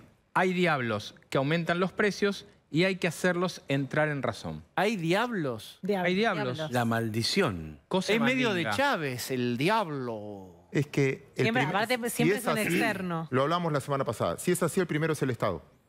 Porque ¿que los impuestos no forman parte de los precios? Cuando te sube la nafta, te sube la energía, te sube que los impuestos no tienen nada que ver, ¿vos te crees que no se traslada a precio? Cuando vos te suben un impuesto, no se traslada a precio. Entonces, si hablamos de monopolio, es el principal monopolio, porque tiene el monopolio de lo tenés que hacer sí o sí y no tenés escapatoria. Yo un producto puedo no comprarlo. Puedo no comprarlo. Puedo tratar de conseguir un arbitraje o otra cosa o tratar de suplementarlo. Yo puedo, si querés, a tal empresa, si querés no compro. Ahora, si es así, ¿por qué producen solo inflación en Argentina? Si todas esas empresas están en todos los lugares del mundo. Si están en todos los lugares, ¿por qué solo acá? Los diablos son de acá. Claro, solo nos quieren hacer mal a nosotros. Mira, un poquito nada, escuela económica, nada más, muy chiquito. Diríamos que hay dos escuelas fundamentales. La que yo suscribo es mi formación, me puedo equivocar, pero es mi formación, que es la inflación es hija de un déficit fiscal. Vos tenés un déficit fiscal enorme, como no te alcanza y no te prestan plata, lo resolvés emitiendo. Si solo sube un precio, subió la energía porque hay guerra en Ucrania, subió el trigo porque hay guerra en Ucrania, es un problema que puedes atacarlo porque es un precio. Si suben todos los precios, de todo, ya no es un problema de una guerra o lo que fuera, es que tu moneda no vale. Ahí está bien, eso es lo que nosotros creemos, que si vos resolvés fiscalmente, y eso lo conté la semana pasada, se resuelve con política monetaria si querés en algún punto, pero primero tiene que haber un acuerdo fiscal. Vos no puedes hacer nada si tenés déficit fiscal. Imagínate una provincia con déficit fiscal, creará su moneda si no puede pagar salarios porque se le viene la gente encima. El euro, no hay más peseta, no hay más marco. Yo siempre cuento la historia de Roger Federer, que todavía sigue jugando al tenis y cuando ganó su primer torneo, cobró en pesetas. Porque no existía el euro cuando él ganó 99, 2000, 2001, no existía el euro. Y los países perdieron esa autonomía de generar y eso les dio mucha presión en algunos lados, como pasó en Grecia, en Italia en algún momento, y alguna estabilidad. Pero antes que eso hubo un acuerdo fiscal. Un acuerdo fiscal donde todos suscribieron y dijeron no podemos tener más de este déficit. ¿Qué dice? Porque acá no importa lo que pienso yo. No importa, porque yo no formo parte del gobierno ni nada. ¿Qué dice el gobierno? ¿Cuál es la manera de pensar? Que creen en eso, realmente creen en eso. Que la inflación es multicausal. ¿Qué significa que es multicausal? Yo voy a producir este teléfono y para producir este teléfono, que en realidad lo importo, tengo un tercio tipo de cambio, un tercio salarios y un tercio servicios. Es otra vez eso. Un tercio salario, un tercio es dólar, importación, porque tengo insumos importados, tipo de cambio, y un tercio son los servicios que pago, luz, energía... Para fabricar un producto. Más o menos eso se divide. Entonces, ¿qué hacen siempre para controlar la inflación? Te ponen un secretario de comercio y dice, bueno, vamos a anclar dos de las variables para frenar la inflación. Entonces, el gobierno anterior también te dice, bueno, te voy a anclar o el tipo de cambio o te anclo el salario, me genera crisis social. Si te voy a anclar las tarifas, me voy a quedar sin energía. Y si te voy a anclar el tipo de cambio, Argentina se convierte barata porque no sube el dólar, entonces me conviene importar y no producir acá. ¿Hasta acá lo expliqué bien? Sí. Entonces, cuando les toca, por eso yo creo que la política en este caso reacciona porque sabe lo que va a pasar. ¿Por qué se pelean? ¿Por qué hay internas? Simple. Si yo sé que ahora voy a anclar salario porque por el arreglo con el fondo, porque ya no tengo más energía y porque no tengo más dólares, no puedo más anclar el dólar oficial porque no tengo más y no puedo anclar tarifas porque no tengo energía, tengo que liberar esto un poco. Para liberar esto, pero ya lo sabemos, nuestro salario de los que estamos acá y del que nos está mirando, con suerte subió un 40%. Y la inflación fue de un 50%. El año que viene, ¿cuánto te crees que va a ser la inflación y cuánto te crees que te van a ajustar tu salario? ¿Y por qué te crees que Cristina y el kirchnerismo están tan incómodos? Porque están chocándose la cabeza con la realidad. Que hay una pérdida de poder adquisitivo muy fuerte. Entonces, como saben lo que viene, que lo estamos viviendo, y eso del que está en blanco, imagínate del que no está en blanco, cuánto está sufriendo, cuánto fue el ajuste de un jubilado. Sabe que se está anclando el poder adquisitivo de la gente y eso va a generar recesión, porque en el fondo voy a tener menos plata. Bueno, te va a alcanzar lo mismo que el año pasado para salir a comer afuera o lo que... Entonces, eso va a generar una retracción, eso va a generar un descontento y eso por eso genera la discusión que está generando hoy. Me parece que, no sé, yo lo veo de un lado simple, es estructural. Si es lo que piensan ellos, que la inflación se ataca así, entonces, ¿qué van a hacer? Cada vez controlarte más. Y cada vez que te controlan más, cada vez producís menos. Como cada vez producís menos, agravás el problema, porque cada vez te van a faltar más cosas. Muy bien. Perdón, solo al que tiene un auto y no tiene repuestos, le pasa a un montón de mis amigos. No hay repuestos. Hay gente que tiene un auto desde hace 6 meses en la casa porque no tiene repuestos, de marcas conocidas, no hay repuestos y sigue pagando patente. Pues decís, ¿es justo esto? Neumat, ya faltan cosas. Sí, claro que falta. Y eso es más grave a veces que los precios. Argentina está más chiquitita que hace algún tiempo, claramente. Gracias, Sucho. Al contrario. ¿Vamos a hacer una tanda? Sí, señor. China debe conquistar nuevos mercados para converger con las economías más desarrolladas. Adrián Mercado cuenta con portfolios de inversión, agroindustriales, de logística, yacimientos de litio y otros minerales. Llegó la hora de Adrián Mercado Comex. Entra a buenosaires.gov.ar/coronavirus. Cuidarte es cuidarnos. Buenos Aires Ciudad.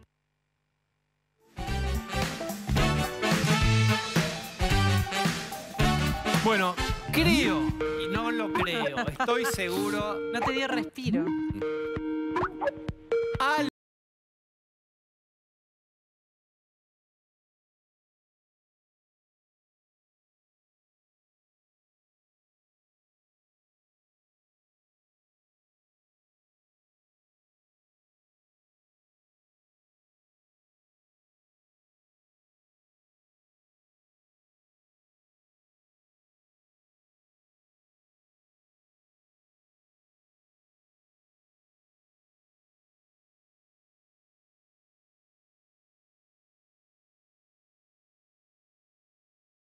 Salir adelante, basta de pálidas, basta de jóvenes subiendo la foto de los pasaportes en Ezeiza, basta de pymes bajando las persianas, basta de divisiones. Pero usted Conmigo iba a vuelve ser el peronismo unido. Usted iba a ser el Mandela, me acuerdo perfecto. Sin rencores.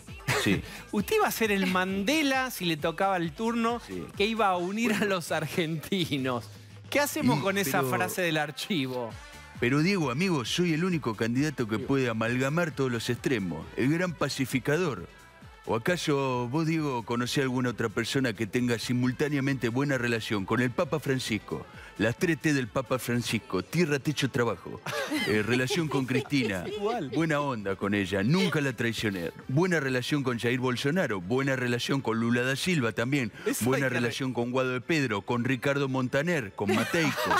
Al Pichichi lo quieren todo. Eso es lo que el país necesita para salir adelante. Una jornada a toda música en la Rambla de Mar del Plata. Le dicen, menemismo del bueno, amigo. Menemismo bueno. Está bien. Escúcheme, tan mal, le cuento algo, si lo podemos subir a Pablo León. Cosa.